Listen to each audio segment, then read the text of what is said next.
এই কি করছেন? হ্যাঁ, ছাড়েন বলছি আমায়। কে আপনারা? আর আমায় কোথায় নিয়ে যাচ্ছেন? কোনো কথা না বলে চুপচাপ গাড়িতে ওঠ বলছি। এই কে আপনারা? আর আমায় কোথায় নিয়ে যাবেন? আমার অপরাধটা কি বলেন প্লিজ? ওই শালাটার হাত পা বেঁধে গাড়িতে তুলতো। লোকটা অন্য লোকটাকে বলল, তারপর আর কি তারা এতগুলো লোক আমি একা কি করে পারি বলেন? তারা সবাই মিলে আমায় জোর করে গাড়িতে তুলে হাত পা বেঁধে দিল। আর নড়তেও পারছি না। ও আপনারা হয়তো শুরুতে কি হচ্ছে কেউই বুঝতে পারছেন না। তাহলে চলুন আপনাদের একটু ভালো করে বুঝিয়ে বলি। তার আগে আমার পরিচয়টা দিয়ে দেই। আমি শিহাব, মা বাবার একমাত্র আদরের ছেলে। আমার একটা ছোট বোনও আছে, নাম মরিয়ম। আমি এইবার ইন্টার ২য় বর্ষে পড়ি। বাকিটা গল্প পড়লে বুঝতে পারবেন। আমি কলেজ শেষ করে বাসায় ফিরছি। এমন সময় একটা কালো মাইক্রো বাস এসে আমার পথ আটকায়। তারপর কি হলো তা তো আপনারা দেখলেনই। এখন গল্পে আসা যাক। আমায় ছেড়ে দেন না প্লিজ। আমি কোনো অপরাধ করিনি। আমায় যেতে দেন প্লিজ। এই চুপচাপ, আর একটা কথাও বলবি না, বলে দিলাম। চুপ করে থাক। আর আমার অপরাধটা কি? কেন আমায় এইভাবে রাস্তা থেকে তুলে আনলেন? আর এখন কোথায় নিয়ে যাচ্ছেন? ওই শালাটা বেশি বকবক করছে, একটা দিয়ে দে তো। সামনের লোক পিছনের লোকটাকে বলল। তারপর পিছন থেকে কে যেন আমার মাথায় ঠাস করে বাড়ি মেরে দেয়। এত জোরে মারাই আমি সাথে সাথে জ্ঞান হারাই। আর কিছুই মনে নেই। চোখ খুলে তাকিয়ে দেখি যে আমি একটা অন্ধকার রুমের ভিতরে আছি। আমার হাত পা চেয়ারের সাথে বাঁধা, যার ফলে একটু নড়তে পারছি না। কিছুক্ষণ পর অনুভব করলাম যে কেউ একজন ঘরের দরজা খুলে রুমে আসছে। ভালো করে চেয়ে দেখি যে একটা মাস্ক পরা লোক আমার কাছে এসে মোবাইলটা বের করে তাকে যেন কল করছে। হ্যালো ম্যাডাম, ছেলেটার জ্ঞান ফিরেছে, আপনি এখন আসতে পারেন। তারপর লোকটা আমার কাছে এসে বলতে লাগলো যে আমাদের ম্যাডাম এখন আসছেন, উনার সাথে ভালো করে কথা বলবা, তা না হলে কিন্তু। এই না, আপনারা যেভাবে বলেন সেইভাবেই কথা বলবো। তার কিছুক্ষণ পর রুমে একটা ছেলে, থুকু ছেলে টাইপের একটা মেয়ে আসলো। আসলে জিন্স প্যান্ট আর শার্ট পরে মেয়েটা এসে, তাই ছেলে না মেয়ে চিনতে পারাটা একটু মুশকিল। এই যে ম্যাডাম, আমায় এইখানে কেন আনা হয়েছে? আমায় ছেড়ে দেন না প্লিজ। আমি কোনো অপরাধ করি নাই। ওই শালা, তোকে না বললাম যে ম্যাডাম আসলে ওনার সাথে ভালো করে কথা বলতে? কথা না কানে যায় না। এই বলে লোকটা এসে আমার গালে ঠাস করে একটা চর বসিয়ে দিল। আমি কিছু বলতে যাব তার আগেই দেখি যে মেয়েটা লোকটার কাছে এসে তার বুকে সজোরে একটা লাথি মেরে দিল। আর বলতে লাগলো, কুত্তার বাচ্চা, তোর সাহস কি করে হলো আমার কলিজার গায়ে হাত তোলার? দাঁড়া, আজকে আব্বুকে বলে তোর চাকরি খেয়ে নেবো আমি। এই বলে মেয়েটা মোবাইলটা বের করে কল করতে যাবে, তখন লোকটা তার পায়ে পড়ে গেল। আর বলতে লাগলো, ম্যাডাম, আমার অনেক বড় ভুল হয়ে গেছে, প্লিজ আমার এইবারের মতো মাফ করে দেন। আমার চাকরি আপনি এইভাবে কেড়ে নেবেন না, প্লিজ। কুকুরের বাচ্চা, যা ভাগ এখান থেকে, না হলে তোকে আমি এক্ষুনি মেরে ফেলবো, বলে দিলাম। আবার লোকটাকে লাথি মেরে বলল। লোকটাও সাথে সাথে রুম থেকে বের হয়ে গেল। আর তখন মেয়েটি আমার সামনে আসলো। তাকে দেখা মাত্রই আমি অনেক বড় একটা শক খেলাম। এ এখানে কেন? তার মানে এই আমায় এইখানে তুলে এনেছে। আরে এ তো তানিয়া। আসলে এতক্ষণ সে অন্ধকারে থাকার কারণে ভালো করে দেখতে পাই নাই। তোমার খুব লেগেছে শোনা, তাই না? তানিয়া আমার কাছে এসে গালে হাত দিয়ে বলল, কে শোনা? হ্যাঁ, আর আমায় এইখানে কেন আনা হয়েছে? আমায় ছেড়ে দেন প্লিজ। আমি বাসায় যাব। শোনা, বাসায় যাওয়ার জন্য এত পাগল হচ্ছ কেন শুনি? আগে বিয়েটা তো হয়ে যাক। এই কার বিয়ের কথা বলছেন? হ্যাঁ, আর এইখানে আমার কি দরকার? আরে আমাদের বিয়ের কথা বলছি জান পাখি। আমাদের বিয়ে মানে? আমি বলেছিলাম না যে তোকে আমার নিজের করেই ছাড়বো, তাই আমি আজকে তোকে এইখানে বিয়ে করছি। এই প্লিজ এমন করবেন না। আমি আপনাকে বিয়ে করতে পারবো না, আগেই বলে দিলাম কিন্তু। এই, আমি এখানে তোর মতামত নিতে আসি নাই, ওকে? আমি যা বলছি তাই হবে, এতে তোর মত থাকুক বা না থাকুক। এই কথা বলে তানিয়া চলে গেল। এইদিকে আমি বসে বসে ভাবছি কি হচ্ছে এইসব। তানিয়াকে সত্যি আমায় বিয়ে করে ফেলবে? তাহলে আমার কি হবে? আমি তো শেষ হয়ে যাব। এইসব ভাবতেছি তখনই কিছু লোক এসে আমার হাত পা খুলে দিয়ে আমায় তাদের সাথে নিয়ে গেল। এই আমায় কোথায় নিয়ে যাচ্ছেন? ছেড়ে দেন বলছি। বেশি কথা বলবি না, না হলে এই সোজা পেটে ঢুকিয়ে দিব। ছুরির ভয়ে আর কিছুই বলতে পারলাম না। তারপর তারা আমায় একটা রুমে নিয়ে এসে শেরওয়ানি পরাতে লাগলো। ছুরি দেখিয়ে দেখিয়ে আমায় বিয়ের সাজে মানে জামাই সাজে তৈরি করে ফেললো। তারপর তারা আমায় রুম থেকে বাহিরে নিয়ে আসলো। বাহির এসে তো আমি অবাক, কারণ বাহিরে কাজী বসে আছে। তার মানে কি তানিয়া আমায় সত্যি বিয়ে করে ফেলবে? ভাবতে ভাবতে তারা আমায় কাজীর পাশে নিয়ে বসিয়ে দিল। কিছুক্ষণ পর বিয়ের সাজে একটা মেয়েকে আমার পাশে এনে বসিয়ে দিল। দুইটা মেয়ে। আমার আর বুঝতে বাকি রইল না যে এটা আর কেউ না, তানিয়া। কাজী সাহেব বিয়ে শুরু করেন। তানিয়া কাজীকে বলল, তারপর কাজী বিয়ে পড়ানো শুরু করে দিল। একটু পর কাজী তানিয়াকে বলল, মা কবুল বল। কাজীর কথায় তানিয়ার সাথে সাথে 3বার কবুল বলে ফেলল, যেন তার আর তর সইছে না। বাবা এখন তুমি কবুল বলো। কবুল বলো সোনা। না, বলবো না। আমি আগেই বলেছি যে আমি আপনাকে বিয়ে করতে পারবো না। তার উপর আপনি আমার সিনিয়র। আমি এত কিছু শুনতে চাই না, ভালোই ভালোই কবুল বল বলছি। বলবো না, বলবো না, বলবো না। আমায় মেরে ফেললেও আমি কবুল বলবো না। ও মা, এই কথা বলার সাথে সাথে দেখি যে তানিয়া কোথা থেকে জানি একটা ছুরি এনে আমার গলায় লাগিয়ে দিল। আরে এখনো কাটে নাই? এই কি করছেন কি? কেটে যাবে তো, ছাড়েন বলছি, প্লিজ। ছাড়বো না, আগে কবুল বল, না হলে এখন সত্যি সত্যি গলা কেটে দিব। এই, আপনি আমার সাথে এমন করছেন কেন? পুরো দুনিয়াতে কি মানুষের অভাব পড়ছে নাকি যে আমাকে বিয়ে করা লাগবে? এখন কবুল বলবি কি না? এই না না, বলছি, এমন করবেন না প্লিজ। কি আর করার, কেমন গুণ দিবে আপনারা দেখলেনই তো। অবশেষে কবুল বলতেই হলো, আর আমাদের বিয়েটাও হয়ে গেল। তারপর ওইসব লোকগুলো আমায় ধরে নিয়ে এসে একটা সুন্দর রুমের ভিতর ঢুকিয়ে দিয়ে চলে গেল। রুমটা একদম সুন্দর করে ফুল দিয়ে সাজানো হয়েছে। এখন আমি একটা ছেলে হয়ে বাসর ঘরে বসে আছি, মেয়ের জায়গায়। যেখানে একটা মেয়ে বসে থাকার কথা ছিল, সেখানে আমি বসে আছি। কেউ আমায় নিয়ে হাসেন না প্লিজ। ও হ্যাঁ, আপনারা হয়তো ভাবছেন যে এই তানিয়াটা আবার কে, আর আমায় বিয়েই বা কেন করেছে, তাই তো? তাহলে চলেন আপনাদের একটু ভালো করে বুঝিয়ে বলি। তানিয়া হলো আমাদের কলেজের সিনিয়র আপু। কলেজের মধ্যে তানিয়া সুন্দরী মেয়েদের মধ্যে একজন।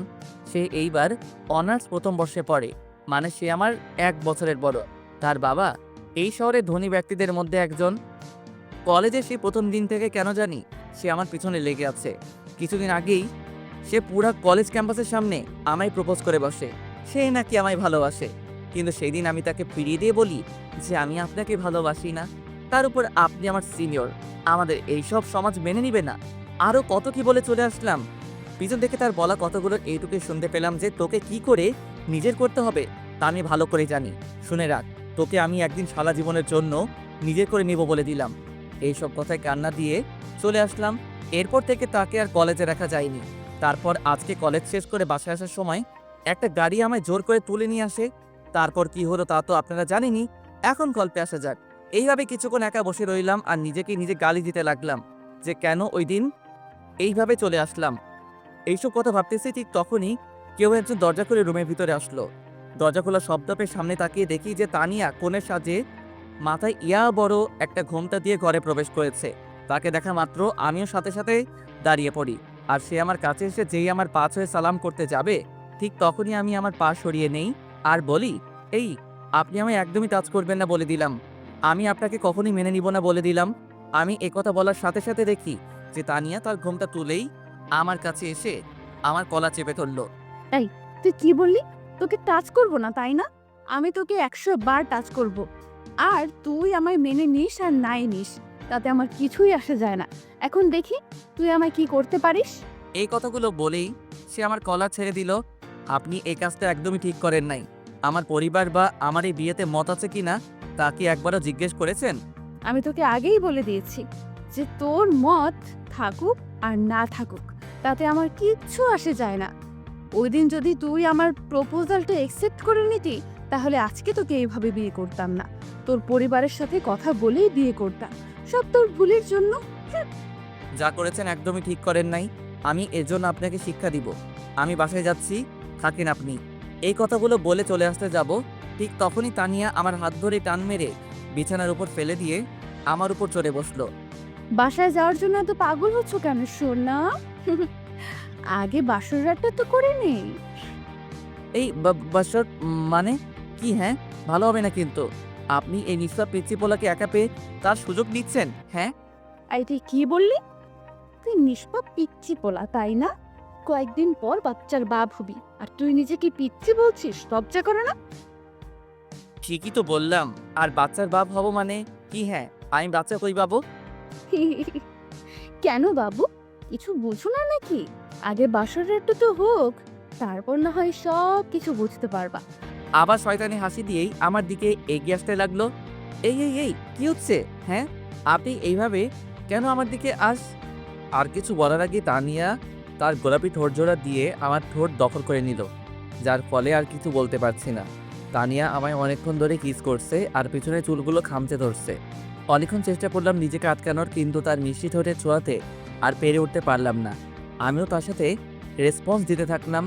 তারপর কি হলো নিজেরই মনে নেই, আর কখন যে ঘুমিয়ে পড়লাম সেই দিকে কোনো খেয়ালই নেই। সকালবেলা কারো নরম হাতের ছোঁয়া পেয়ে ঘুমটা ভাঙলো। ও মা, চেয়ে দেখি যে আমার পাশে তানিয়া বসে আছে আর আমার মাথায় হাত বুলিয়ে দিচ্ছে। আর তখনই আমার রাতের কথা মনে পড়ে গেল, তাই লজ্জায় উঠে পড়লাম। আমায় উঠতে দেখে তানিয়া বলে উঠল, আমার জান পাখিটার ঘুম ভাঙলো তাহলে? জি। আর রাতের বেলা কি হয়েছিল আমাদের মাঝে? কেন সোনা, তুমি জানো না যে কি কি হয়েছে? মানে কি হয়েছে আমাদের মাঝে? অনেক কিছুই হয়েছে, এইসব বলা যাবে না। লজ্জা করে তো নাকি? এখন যাও, গিয়ে ফ্রেশ হয়ে আসো। আমি তোমার জন্য নিজের হাতে নাস্তা বানিয়েছি। এই বলে তানিয়া আমার হাতে একটা তোয়ালে ধরিয়ে দিল, আর আমিও বাধ্য ছেলের মতো ফ্রেশ হতে চলে গেলাম। ফ্রেশ হয়ে বাহির হয়ে দেখি তানিয়া নাস্তা নিয়ে বসে আছে। আমার বাহির হতে দেখে সে বলল, হয়েছে, তাহলে এখন নাস্তা করে নাও। বলছিলাম কি আমি বাসায় যাব। আম্মু আব্বু আমার জন্য চিন্তা করছে বোধহয়। ওই, আর একবারও বাসায় যাওয়ার কথা বলবি না। এখন নাস্তা করে এসে। তাই ভয়ে আর কিছু বলতে পারলাম না। তার পাশে গিয়ে বসে নাস্তা করতে বসলাম। নাও, হাঁ করো, আমি তোমায় খাইয়ে দিচ্ছি। তানিয়া আমার মুখের সামনে একটু খাবার এনে বলল, না থাক, আমি নিজে থেকে খেতে পারবো, আমার হাত আছে। এই বলে খাবারে হাত দিতে যাব, তখনই তানিয়া হাত ধরে ফেলে। তোকে আমি হাঁ করতে বলছি, শুনতে পাস নাই? যা বলছি তাই কর। তার এমন রাগের চেহারা দেখে ভয়ে আর কিছু বলতে পারলাম না, হা করতে হলো। সে আমায় একটু খাইয়ে দিয়ে বলল, নাও, এবার তুমি আমাকে খাইয়ে দাও। খাবারের প্লেট আমার দিকে বাড়িয়ে, আপনার তো হাত আছে, তো আমি কেন খাইয়ে দিব? নিজের হাতে খান না। তুই আমায় খাইয়ে দিবি কি না? আর আমার মুখের ওপর এত কথা বলবি না, বলে দিলাম, না হলে খুব খারাপ হবে। কি গুন্ডি মেরে বাবা, আমার জীবন তো দেখছি শেষ করে নিবে। আই, কি বললি তুই? আমি গুন্ডি? হ্যাঁ, এই রে, আমি তো আস্তে করেই বললাম, শুনলো কি করে? এই না, মানে আমি তো বলি নাই। আপনি ভুল শুনেছেন মনে হয়। এই নেন, হা করেন, আমি আপনাকে খাইয়ে দিচ্ছি। সেও আর কথা না বাড়িয়ে হা করলো, আর আমি তাকে খাইয়ে দিতে লাগলাম। নাস্তা খাওয়া শেষ হলে তানিয়া প্লেট নিয়ে রুম থেকে চলে যায়, আর আমি হাত ধুয়ে এসে বিছানায় বসে পড়ি। কিছুক্ষণ পর তানিয়া রুমে এসে তার মোবাইলটা নিয়ে বারান্দায় চলে যায়, আর কাকে যেন কল করে আর কথা বলতে থাকে। কী কথা হচ্ছে তা আমি শুনতে পাই নাই, কিন্তু দেখেছি যে তানিয়া বারবার ফোনে কথা বলার সময় আমার দিকে তাকিয়ে মুচকি হাসি দিচ্ছিল, কিন্তু কেন তা আমি জানি না। ফোনে কথা বলা শেষ করে তানিয়া আবার রুমে এসে পড়ল, আর আমায় বলতে লাগলো, তুমি তাড়াতাড়ি রেডি হয়ে নাও, আমরা এখন বেরোচ্ছি। মানে কোথায় যাব আমরা? উফ, এত কথা বলো না, যা বলছি তাই করো, গেলেই দেখতে পারবা। এখন যাও, রেডি হও বলছি। আমিও আর কোনো কথা না বলে রেডি হতে চলে গেলাম। রেডি হয়ে এসে রুমে বসে আছি একা। তানিয়া যে কই গেল বুঝতেছি না। একটু পর রুমে কারো আসার আওয়াজ পেলাম, আর সামনে তাকাতেই তো আমি পুরা অবাক। আমি কাকে দেখছি? এটা তো একটা পরী আমার সামনে, যেন আকাশ থেকে নেমে এসেছে। ভালো করে খেয়াল করে দেখি যে সে পরী আর কেউ না, তানিয়া। একটা নীল রঙের শাড়ি, হাতে কিছু চুড়ি, ঠোঁটে হালকা করে লিপস্টিক, চোখে গাঢ় সৌন্দর্য দান করেছে, যা বলে বোঝানো যাবে না। আমি তো তাকে দেখে সেই ধরনের ক্রাশ খাইলাম। আমি তানিয়ার দিকে অপলক দৃষ্টিতে তাকিয়ে আছি, আর এদিকে যে তানিয়া বারবার আমায় ডেকে চলেছে সেই দিকে আমার কোনো খেয়ালই নেই। আই, কি হলো তোমার? কই হারায় গেলা? হ্যাঁ হ্যাঁ, বলেন, কি বলছিলেন যে? আমায় এতক্ষণ কেন দেখছিলে ওইভাবে? কই আমি দেখছিলাম, দেখি নাই তো। আর মিথ্যা বলতে হবে না। আচ্ছা, আমায় কেমন লাগছে বললে না তো? খুব সুন্দর লাগছে, যেন আমার সামনে একটা পরী দাঁড়িয়ে আছে। সত্যি আমায় এত সুন্দর লাগছে? Thank you. কি, এটা কি হলো? কোনটা? এই যে এখন দিলেন ওইটা। তো কি হয়েছে? আমি আমার বরকে দিয়েছি, তো এতে কার কি শুনি? না কিছু না। এখন চল। এই বলে তানিয়া আমায় আর কোনো কথা বলতে না দিয়ে আমার হাত ধরে নিয়ে বাহিরে চলে এলো, আর আমায় একটা গাড়িতে বসিয়ে সেও বসে পড়ল। তানিয়া কিন্তু গাড়ি চালাতে পারে।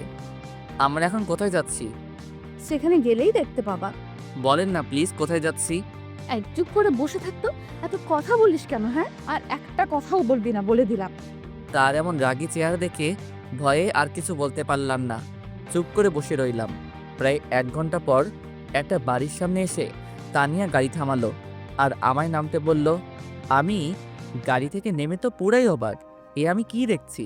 এ যে আমাদেরই বাড়ি, কিন্তু তানিয়া আমাকে এইখানে কেন নিয়ে আসলো? আর সে আমাদের বাড়ি বা চিনলো কি করে? আই কি হলো, কি ভাবছো? ভেতরে চলো। এটা তো আমাদের বাড়ি, আপনি চিনলেন কি করে? আর আমাকে এখানেই বা কেন নিয়ে আসলেন? আরে আমার শ্বশুর বাড়ি আর আমি চিনবো না? কি যে বলো না। আগে ভেতরে চলো, তারপর সব কিছু বুঝতে পারবা। চলো তো। এই বলে তানিয়া আমার হাত ধরে টেনে বাড়ির কাছে নিয়ে গেল। আমি গিয়ে বাড়ির বেল চাপ দিতেই আম্মু এসে দরজা খুলে দিল। আর সাথে সাথে তানিয়া আম্মুকে সালাম করলো। আর আম্মু তানিয়াকে নিয়ে ভিতরে চলে গেলেন। আমি তো কিছুই বুঝতে পারলাম না। নিজের ছেলের সাথে অচেনা একটা মেয়েকে দেখে আম্মুর কোনো রিয়াকশন নাই কেন? আবার নিজের সাথে করে ভিতরেও নিয়ে গেল। মাথায় কিছুই ঢুকছে না।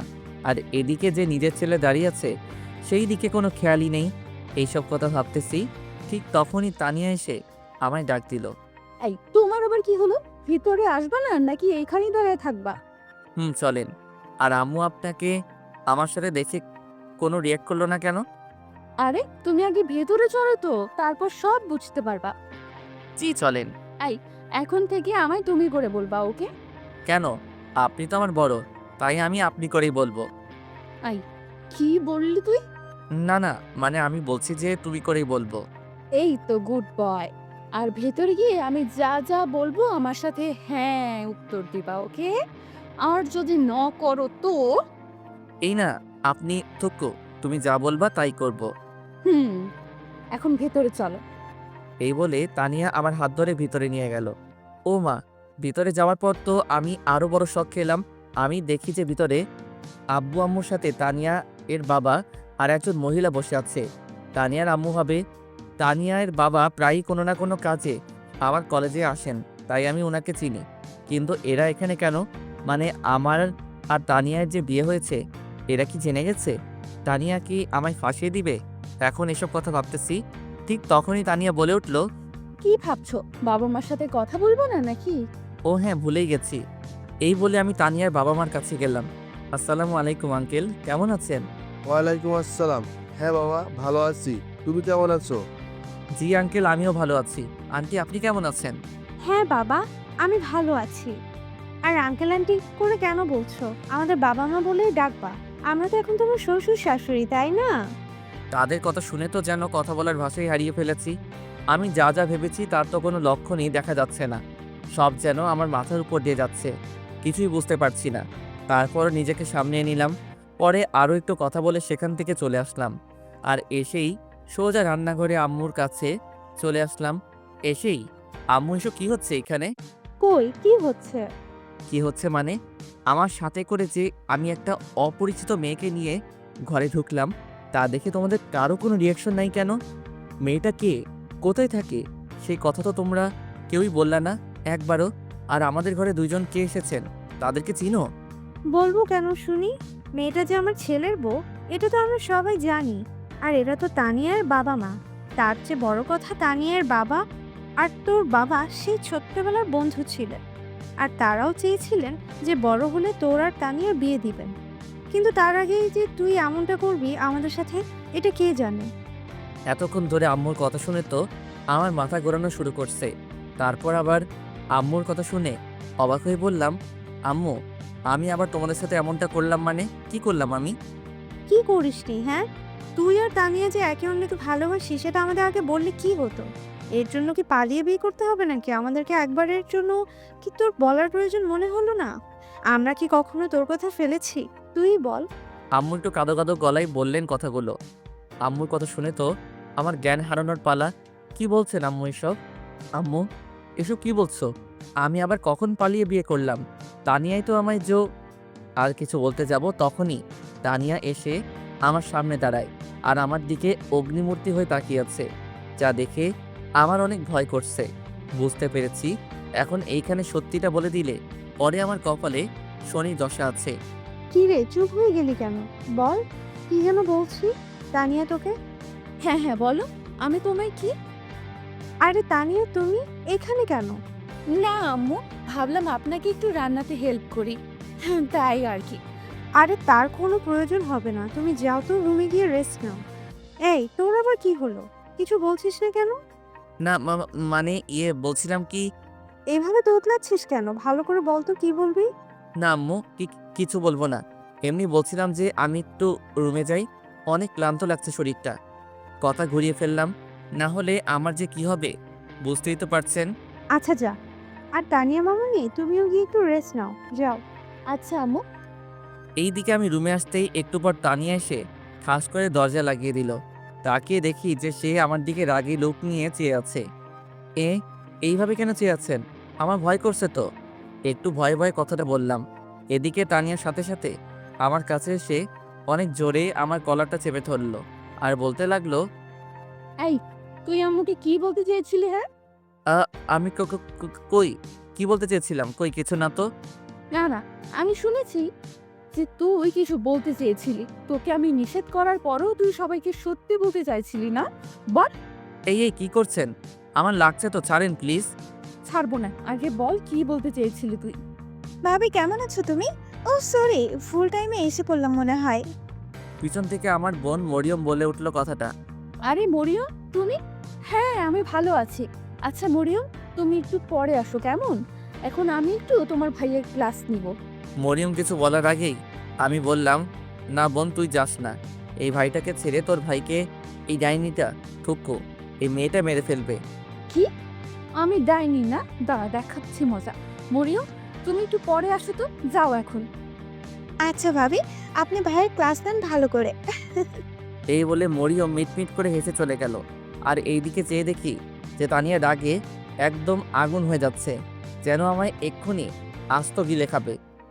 এই আপনি এইভাবে লাল টমেটোর মতো ফুলছেন কেন? কথাটা বলে মুখে হাত দিলাম। হাই হাই, আমি কি বলে ফেললাম? এখন আমার কি হবে? আমি তো শেষ। আল্লাহ বাঁচাও। তোর এত বড় সাহস, তুই আমাকে প্রথমে ডাইনি বললি আর এখন লাল টমেটো বলছিস? তোকে তো আমি। এই বলে তানিয়া আমায় ধরতে আসবে, তখনই আমি একটু সরে গেলাম। আর অমনি তানিয়া গিয়ে বিছানার উপর পড়লো। এই তো ভালো একটা সুযোগ, আর কি হাতছাড়া করে। বলেই দিলাম এক দৌড়। পিছন থেকে তানিয়ার বলা কথার টুকুর মাঝে শুধু এইটুকুই শুনতে পেলাম যে, রুমে কি আর আসবি না? তখন বোঝাবো মজা। চান্দু, এখন যা যেখানে যাওয়ার। এইদিকে আমি এক দৌড়ে বাড়ির বাহিরে চলে আসলাম। আর এসে ভাবতেছি যে এখন আর রুমে যাওয়া যাবে না, গেলে কপালে সত্যি শনি দেখা দিবেই। তাই আর উপায় না পেয়ে চলে গেলাম বন্ধুদের আড্ডাখানায়, মানে চার দোকানে। গিয়ে দেখি হারামিগুলো সব কয়টা বসে বসে আড্ডা দিচ্ছে। পড়াশোনা তো নাই, সারাক্ষণ হারামিগুলো এইখানে থাকে। আমি তাদের কাছে যেতেই তারা যেন আমায় দেখে ভূত দেখার মতো করে দাঁড়িয়ে পড়ল। আরে তোদের আবার কি হলো? আমায় দেখে এইভাবে দাঁড়িয়ে পড়লি কেন? বস সবাই। এই মামা, কি হয়েছে বলতো? সেই যে কলেজ থেকে গেলে আর দেখাই হলো না, তার উপর আবার তোমার ফোনও বন্ধ। ব্যাপার কি বলতো? হ্যাঁ বলতো সত্যি করে, তোর কি হয়েছে? আমিও তো তোকে অনেকবার কল করলাম, তুই ধরলি না কেন? আরে আরে, আমায় বলতে দিবি তো নাকি? শোন, ওই দিন বাসায় যাওয়ার পর আম্মু বলল আমায় নাকি নানু বাড়ি যেতে হবে একটা কাজে। তাই আর কি ওই দিনই চলে গেলাম। তোদের কাউকে বলার সময় পাইনি। আর আমার ফোনটা একটু নষ্ট হয়ে গিয়েছিল, তাই আর কি মিথ্যা বললাম। না হলে হারামিগুলো আমায় নিয়ে হাসাহাসি তো করবেই, আবার পুরো কলেজে কথাটা ছড়িয়ে দিবে। তাইলে আমার মান সম্মান সব শেষ। ও আচ্ছা, বুঝলাম এখন। এই মামা, একটা চা দাও তো। এইভাবে তাদের সাথে আরও অনেকক্ষণ আড্ডা দিলাম, অনেক মজা করলাম। আর এই দিকে যে সন্ধ্যা পেরিয়ে রাত 9টা বেজে গেছে, সেই দিকে আমার খেয়ালই নেই। তারপর বন্ধুদের আর ভাগনার কাছ থেকে বিদায় নিয়ে বাসার দিকে রওনা হলাম। বাসায় যেতে অনেক ভয় করছে, যদি তানিয়া কিছু করে। কিন্তু বাসায় না গিয়ে তো আর কোনো উপায় নেই, তাই যেতেই হলো। এইদিকে বাসায় এসে কলিং বেল চাপ দিতেই আম্মু দরজা খুলে দিল। মনে হয় আমারই অপেক্ষা করছিলেন। কি রে, তুই সেই সকাল থেকে বের হলি আর এখন বাসায় ফিরলি? এতক্ষণ কই ছিলি? একটু রাগী গলায় কথাগুলো বলল আম্মু। না মানে একটু বন্ধুদের সাথে ছিলাম আর কি। তাই বলে এত রাত করে নাকি নতুন বিয়ে করে বউকে রেখে এভাবে এত রাত করে বাড়ি ফিরবি? জানিস তোর জন্য মেয়েটা সেই সকাল থেকে কিছু না খেয়ে বসে আছে। তুই আসলে একসাথে খাবে এই কথা ভেবে। কি বলছো এসব আম্মু? তানিয়া কেন খাই নাই? আমি কি ওকে খেতে না করেছি নাকি? তা আমি কি করে জানবো? আচ্ছা তুই এখন রুমে যা, আমি তোদের জন্য খাবার নিয়ে আসছি। এই বলে আম্মু চলে গেল। আর আমি ঘরে ঢুকে রুমের দিকে হাঁটা ধরলাম। আর ভাবছি তানিয়া কেন সারাদিন না খেয়ে বসে রইল। আমার জন্য ভাবতে ভাবতে রুমের কাছে এসে দরজা খুলে ভিতরে গেলাম আর গিয়ে দেখি যে তানিয়া বসে আছে বিছানার উপর। আমায় রুমে আসতে দেখে সে চট করে বিছানা থেকে উঠে আমার কাছে এসেই আমার গালে ঠাস ঠাস করে 2টা চর বসিয়ে দিল। চর খেয়ে তো আমি আবুলের মতো করে দাঁড়িয়ে রইলাম। আমাকে হঠাৎ করে তানিয়া কেন চর মারলো? আমি কি এমন দোষ করলাম যে আমায় চর মারা হলো? মনে মনে কথাগুলো ভাবতেছি, ঠিক তখনই তানিয়ার ডাকে আমার ভাবনার ঘোর কাটলো। এই, তুই সারাদিন কই ছিলি হ্যাঁ? আর আমার ফোন ধরলি না কেন বল? তানিয়া আমার কলার চেপে ধরে বলল, না মানে বন্ধুদের সাথে ছিলাম, আর ফোন তো একবারও বাজে নাই। ফোন বের করো তো। আমিও তার কথা মতো ফোনটা বের করলাম।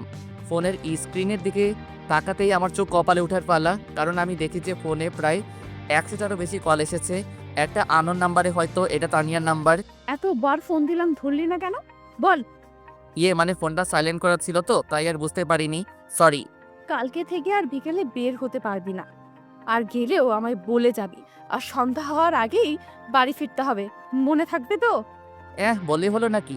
হ্যাঁ, আমার যা ইচ্ছা আমি তাই করব। এইখানে আমায় নিষেধ দেওয়ার আপনি কে? ওই কি বললি? তুই আমায় শুনবি না, তাই তো? আমায় আরও চেপে ধরে তার এমন ভয়ঙ্কর রূপ দেখে ভয় পেয়ে গেলাম, তাই বললাম, না না, আপনার কথাই রাখবো।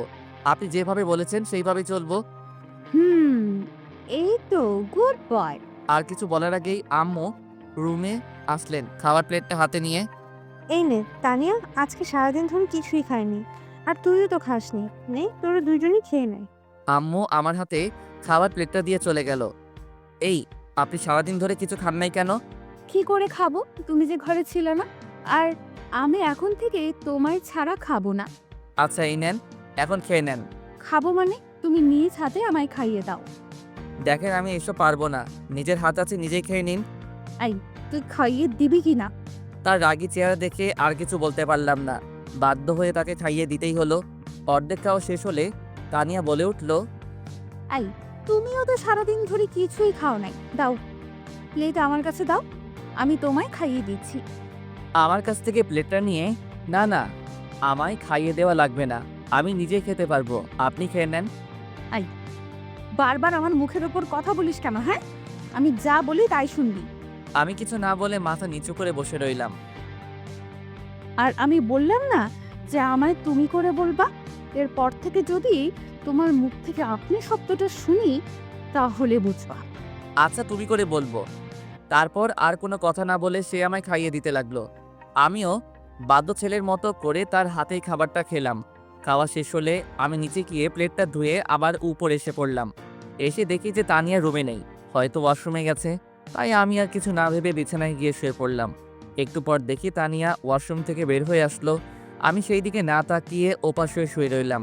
কিছুক্ষণ পর কে যেন আমায় টান মেরে এপাশ করিয়ে আমার বুকে মাথা রেখে শুয়ে পড়লো। এই কি করছেন আপনি? সরি, তুমি। কই কি করলাম? বিছানায় বালিশ থাকতে তুমি আমার উপর এসে কেন শুয়ে পড়লা? আমি আমার স্বামীর বুকের উপর শুব, এতে কার কি শুনি? আর আমি আজকে থেকে তোমার বুকের উপরে শোবো। এ নিয়ে যদি আর একটা কথা বলিস তাহলে ছুরি দিয়ে গলা কেটে দিব। বাবারে বাবা, এই মেয়েটা তো দেখতে সুবিধার নয়। একবার তুমি আর একবার তুই তুকারি করে কথা বলা শুরু করে। না, এর সাথে তর্ক করে পারা যাবে না। চুপ করে থাকি, তাহলেই ভালো হবে। মিনমিন করে কি বলস? না কিছু না, শুয়ে পড়ো। জানি আর কথা বাড়িয়ে লাভ হবে না, তাই ঘুমিয়ে পড়লাম। সকালবেলা ঘুম থেকে উঠে নিজের বুকে ভারী কিছু অনুভব করলাম। চোখ মেলে তাকিয়ে দেখি যে তানিয়া আমায় জড়িয়ে ধরে আমার বুকের উপর শুয়ে আছে। তার চেহারাটা দেখতে একদম মায়াবী লাগছে। আমি তার এই নিষ্পাপ ঘুমন্ত চেহারাটা দেখে যেন তার প্রেমে পড়ে গেলাম। কিন্তু একটা বিষয় আমাকে অনেক ভাবাচ্ছে, যে তানিয়া আমার হঠাৎ এইভাবে কেন বিয়ে করলো? কি চাই সে আমার কাছে? সে কি সত্যি আমায় ভালোবাসে, নাকি তার অন্য কোনো উদ্দেশ্য আছে? না না, তার চলাফেরা কথাবার্তায় তো কোনো উদ্দেশ্য আছে বলে আমার মনে হচ্ছে না। কিন্তু সে আমায় কেনই বা বিয়ে করলো, যেখানে আমি তার চেয়ে 2 বছরের ছোট। আর তার বাবা মা, এমনকি আমার বাবা মাও আমাদের এই বিয়ে নিয়ে কিছু বললেন না কেন? না, আমায় এখন থেকে তানিয়াকে ভালো করে পরীক্ষা করতে হবে যে সে কি সত্যি আমায় ভালোবাসে, নাকি তার অন্য কোনো উদ্দেশ্য আছে। এইসব কথাগুলো মনে মনে ভাবতেছি, ঠিক তখনই কেউ একজন আমার কানে জোরে একটা চিমটি কাটলো। আউচ! এই কেড়ে আমায় চিমটি কাটলো? কে মানে? আমি কাটছি, তোমার বউ। কেন? আপনি আমায় চিমটি কাটলেন কেন শুনি? কেন মানে? সেই কখন থেকে তোমায় ডেকে যাচ্ছি আর তুমি কি আমার ডাকে সারাই দিচ্ছ না? তাই তো তোমার হুঁশ ফিরালাম চিমটি কেটে। তাই বলে কেউ এত জোরে চিমটি কাটে? আমি কাটি। এখন যাও, উঠে গিয়ে ফ্রেশ হয়ে নাও আর নিচে এসে নাস্তা করো। এই বলে তানিয়া আমার উপর থেকে উঠে বসলো। আমিও আর কথা না বাড়িয়ে উঠে ফ্রেশ হতে চলে গেলাম। ফ্রেশ হয়ে এসে বের হয়ে দেখি যে তানিয়া রুমে নেই, হয়তো বিচে গেছে।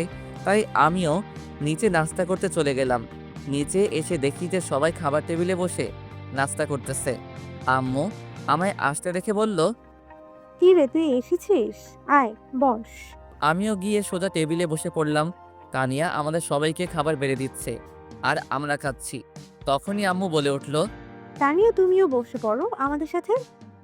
না আম্মু, আপনারা খান, আমি পরে খেয়ে নেব। আরে এটা আবার কেমন কথা? তোমায় বসতে বলছি, বসো তো। আচ্ছা আম্মু।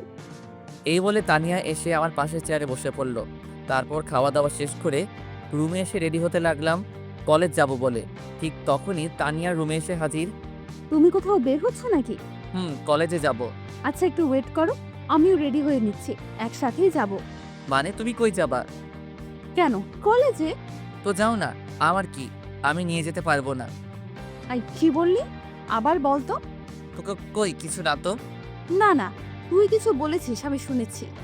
আমায় কলেজে নিয়ে যাবি না, তাই না? না না, আমি কই বললাম, আমি নিয়ে যাব তো বললাম। তুমি রেডি হও। হুম, এই তো গুড বয়। তারপর আর কোনো কথা না বলে আমি রেডি হয়ে নিচে চলে গেলাম। কি রে, এখন আবার কই যাবি? আম্মু একটু কলেজে যাব আর কি। নতুন বিয়ে করেছিস আর কয়দিন পর গেলে কি হয় শুনি? না আম্মু, কলেজে একটু দরকার ছিল আর কি, তাড়াতাড়ি চলে আসবো। আচ্ছা তাহলে যা। আম্মুর সাথে কথা বলতে বলতে তানিয়াও রেডি হয়ে নিচে চলে আসলো। আমি তো তাকে দেখা মাত্র যেন আবার তার প্রেমে পড়ে গেলাম। কারণ তানিয়া আজকে শাড়ি পরেছে, এটা কোনো বড় কথা নয়। বড় কথা হলো যেই মেয়ে প্রতিদিন কলেজে প্যান্ট শার্ট পরে যায়, সে কিনা আজকে শাড়ি পরেছে, ভাবা যায় না। যাই হোক, তানিয়া আমার কাছে এসেই আমায় হালকা করে ধাক্কা মারলো আর বলল, আই, কই হারিয়ে গেলা? কলেজ যাবো না নাকি? ও হ্যাঁ চলো। মানে তোর সাথে তানিয়াও যাচ্ছে? আচ্ছা ভালো হলো, দুজন একসাথেই আসবি কিন্তু। আচ্ছা আম্মু, তাহলে এখন আমরা যাই। এই বলে আমি আর তানিয়া বের হয়ে আসলাম। এসেই আমি গিয়ে গাড়িতে বসে পড়লাম। ও হ্যাঁ, আপনাদের তো বলাই হয়নি যে আমার আব্বুর একটা পার্সোনাল গাড়ি আছে, ওইটা দিয়েই আজকে আমরা কলেজ যাচ্ছি আর কি। তারপর তানিয়া এসে গাড়িতে বসে গাড়ি চালানো শুরু করে দিল। গাড়িতে কেউ কোনো কথা বলি নাই। একটু পর আমাদের গাড়ি এসে থামলো কলেজ গেটের সামনে। আমি গাড়ি থেকে নামতে যাব, তখনই তানিয়া আমার হাত ধরে ফেলে আর বলে, এখন সোজা গিয়ে ক্লাসে যাবা, আর কোনো মেয়ের দিকে ভুলেও তাকাবা না, আর কথাও বলবা না। আর ক্লাস শেষ করে গেটের সামনেই দাঁড়িয়ে থাকবা। যা যা বলছি মনে থাকে যেন, ওকে? যদি এর একটু নড়চড় হয় তাহলে যে বাসায় গিয়ে তোমার কি অবস্থা করব নিজেও বুঝতে পারবা না। এখন যাও। আমিও তার কথা মতো মাথা নাড়িয়ে চলে গাড়ি থেকে বের হয়ে সোজা ক্লাসে চলে আসলাম।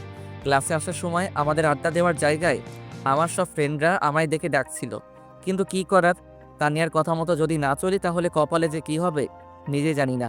তাই তাদের কথা শুনেও না শোনার ভান করে ক্লাসে চলে আসলাম। ক্লাসে এসে বসে রইলাম। কিছুক্ষণ পর আমার সব ফ্রেন্ডরাও ক্লাসে চলে আসলো আর আমার চারদিক দিয়ে ঘিরে ফেললো আর বলল, ওই তোর কি হয়েছে রে? আমরা তোকে কতবার ডাকলাম, আসলি না কেন? আর তানিয়া আর তুই এক গাড়িতে করে কেন আসলি? কিছুই তো বুঝলাম না। তানিয়ার সাথে এক গাড়িতে করে তুই কেন আসলি বলতো মামা? আরে আরে, তোরা সবাই কি শুরু করলি? এক এক করে প্রশ্ন করবি তো নাকি? আচ্ছা তোদের সব বলবো, কিন্তু এখন না, ক্লাসের পর। এখন ক্লাস করতে হবে নাকি? তারপর কেউ আর কোনো কথা বলল না। একটু পর স্যার ক্লাসে চলে আসলেন। এইভাবে প্রায় 3টা ক্লাস করার পর আর ভালো লাগছিল না, তাই বন্ধুদেরকে নিয়ে ক্লাস থেকে বের হয়ে আসলাম। ক্লাস থেকে বের হয়ে বন্ধুদেরকে নিয়ে হাঁটছি, ঠিক তখনই কারোর সাথে ধাক্কা লেগে আমি মাটিতে পড়ে যাই, সাথে সেও যে আমার সাথে ধাক্কা খেয়েছে। ওমা, ভালো করে চেয়ে দেখি যে আমি যার সাথে ধাক্কা খেয়েছি সে একটা মেয়ে। তারপর আমি কোনো রকমে উঠে দাঁড়িয়ে ওই মেয়েটাকেও তুললাম আর আমি বললাম, সরি, আসলে আমি ঠিক দেখতে পাইনি, প্লিজ মাফ করে দেন। কি ভাবছেন মেয়েটা আমায় চড় মেরেছে? আরে না, আমায় না। ওই মেয়েটা কিছু বলার আগেই হঠাৎ কোথা থেকে জানি তানিয়া এসেই মেয়েটার গালে 2টা চড় বসিয়ে দিল। আইনি, তোর তো সাহস কম না? তুই আমার স্বামীকে ধাক্কা দিয়েছিস? তোর এত বড় সাহস! আমি তো তোকে এখন মেরেই ফেলবো। এই বলে তানিয়া গিয়ে ওই মেয়েটার গলা চেপে ধরলো। মেয়েটা কিছুতেই তানিয়াকে নিজের থেকে ছাড়াতে পারছে না, তাই আমি গিয়ে তানিয়ার সাথে অনেক জোরাজোরি করে মেয়েটাকে ছাড়ালাম। ছাড় বলছি আমায়, আজকে আমি এই মেয়েকে মেরেই ফেলবো। Tania please stop. এখানে ওর একার দোষ না, দোষ আমারও আছে। আমি না দেখে ওনার সাথে ধাক্কা খেয়েছি। তুই একদম চুপ থাক বলছি, আমি এই মেয়েটাকে আজ মেরেই ফেলবো। আপু বিশ্বাস করেন, আমি ইচ্ছে করে টাকা দেইনি ওনাকে। আমি মেয়েটাকে তানিয়া আটকিয়ে বলল, আমার মাথা গরম হয়ে যাচ্ছে, তুই আমার সামনে থেকে সরে যা তো, তোকে যাতে আর শিহাবের আশেপাশেও না দেখি, যা। তানিয়ার বলার সাথে সাথেই মেয়েটা ভয়ে আর কিছু না বলে চলে গেল। আর এইদিকে দেখে তানিয়া আমার দিকে চেয়ে রাগে ফসছে। আমি তো তার এমন রূপ দেখে ভয় পেয়ে গেলাম। এই তুমি আমার দিকে এইভাবে চেয়ে আছো কেন? চল বাসায় চল, আজকে তোর খবর আছে। এই বলে তানিয়া আমার হাত ধরে টানতে টানতে নিয়ে গাড়িতে উঠিয়ে গাড়ি স্টার্ট দিল। আর আমাদের এইসব দৃশ্য দেখে আমার সব ফ্রেন্ডরা তো অবাক, কিন্তু কিছুই বলতে পারলো না তানিয়ার ভয়ে, কারণ তানিয়াকে কলেজের সবাই অনেক ভয় পায়। আমিও এইদিকে গাড়িতে বসে বসে ভাবছি, না জানি আজকে বাসায় গেলে আমার কী হাল হয়। গাড়িতে তানিয়া আর একটাও কথা বলে নাই। তারপর বাসায় এসে গাড়িটা থামিয়ে তানিয়া আমার হাত ধরে টেনে ঘরের ভিতর নিয়ে গেল। আমাদেরকে আসতে দেখে আম্মু বললেন, কিরে তোরা এসেছিস? আরে তানিয়া, তোমার কি হলো? এমন মুখ দেখাচ্ছে কেন তোমার? আম্মু একটু পরে কথা বলি কেমন? এখন একটু আপনার ছেলের ক্লাস নিতে হবে। এই বলে তানিয়া আম্মুকে আর কিছু বলার সুযোগ না দিয়ে আমার হাত ধরে টানতে টানতে রুমের ভিতর নিয়ে আসলো। রুমের ভিতর নিয়ে এসে তানিয়া রুমের দরজাটা বন্ধ করে দিল। আমি তো তার এমন কাজ দেখে একটু ভয়ে ভয়ে বললাম, এই তো তুমি রুমের দরজা বন্ধ করলা কেন? তানিয়া আমার কথায় পাত্তা না দিয়ে আমার কাছে এসে বিছানার নিচ থেকে ইয়া মোটা বাঁশের মতো একটা লাঠি বের করলো। আমি তো ভয়ে ভয়ে ঢোক গিলতে লাগলাম। এখন কি তানিয়া আমায় এই লাঠি দিয়ে মারবে নাকি? আম্মু বাঁচাও। আমি নিশ্চুপ দেখে তানিয়া বলতে শুরু করলো, কি হলো সোনা, এত কি ভাবছো শুনি? না না মানে কই কি ভাবছি, কিছু না তো। মেয়ে দেখলেই ধাক্কা খেতে মন চায়, মেয়ে দেখলেই কথা বলতে মন চায়, তাই না? রাগে আমার কলার ধরে আমি তো ভয় শেষ হয়ে যাচ্ছি। মনে হয় এখনই ইয়ে করে ফেলবো। এখন আমার কি হবে? কি হলো, চুপ করে আছিস কেন? কিছু বলছিস না কেন? হ্যাঁ, এইসব কি বলছো? আমি তো কিছুই বুঝতেছি না। কিছুই বুঝিস না, কচি খোকা তুমি, তাই না? তুমি এইভাবে রাগ করছো কেন? আমি কি করলাম? চুপ, একদম চুপ, আর একটাও কথা বলবি না। এখন আমি যা যা বলবো তার উত্তর দিবি। হুম। এখন বল, ওই মেয়েটা কে ছিল, আর তুই ওই মেয়ের সাথে ধাক্কা কেন খেলি? ওই মেয়েটাকে আমি চিনি না, সত্যি। আর আমিও ইচ্ছে করে ধাক্কা খাইনি, ভুল করে। তোকে আমার চেনা আছে, আর আমি তোকে না করে দেওয়ার পরও তুই কেন অন্য মেয়ের সাথে কথা বলিস? হ্যাঁ, কই আমার সাথে তো একদিনও ভালো করে কথা বলিস নাই, কেন বল? দেখো, এটা আমার ভুল হয়ে গেছে। আমি ইচ্ছে করে করিনি, প্লিজ এইবারের মতো মাফ করে দাও। মাফ করতে পারি, কিন্তু এর জন্য একটা শর্ত আছে। কি শর্ত বলো? তোমার সব শর্তে আমি রাজি। এখন আমায় কিস করতে হবে। তানিয়া কিছু না ভেবেই বলে দিল। তানিয়ার কথা শুনে তো আমি টাস্কি খেয়ে গেলাম। তারপরও নিজেকে সামলিয়ে বললাম, দেখো আমি এসব পারবো না, অন্য কিছু বলো। না বাবু, এটাই আমার শর্ত। এখন তুমি রাজি হবে কি না? প্লিজ এইসব না, এর বদলে যা ইচ্ছা বলেন আমি করব, সত্যি। তারপর তানিয়া একটু ভেবে বলল, আচ্ছা, তাহলে দুইটা শর্ত দিচ্ছি, তোমার যেটা ভালো লাগে ওইটাই করিও। ঠিক আছে বলেন। শর্ত 1, এখন এইখানে কান ধরে 100 বার উদ্বাস করতে হবে। কি? না, এটা আমি পারবো না, কখনোই না। 2 নাম্বারটা বলো। শর্ত 2, আমায় এখন কিস করতে হবে। এখন দুইটার মাঝে তোমার যেটা ভালো মনে হয় ওটাই করো, কিন্তু যে কোনো একটা করতেই হবে, না হলে এই মোটা বাঁশের মতো লাঠি দিয়ে আজকে তোর শরীর মালিশ করব। প্লিজ এইসব শর্ত বাদ দিয়ে দেন। কেন আমার মতো পিচি ছেলেকে এইভাবে শাস্তি দিচ্ছেন? এই চুপ, তুই কি বললি? তুই পিচ্ছি? হ্যাঁ, লজ্জা করে না এত বড় ছেলে হয়ে নিজেকে পিচ্ছি বলিস? তো কি বলবো?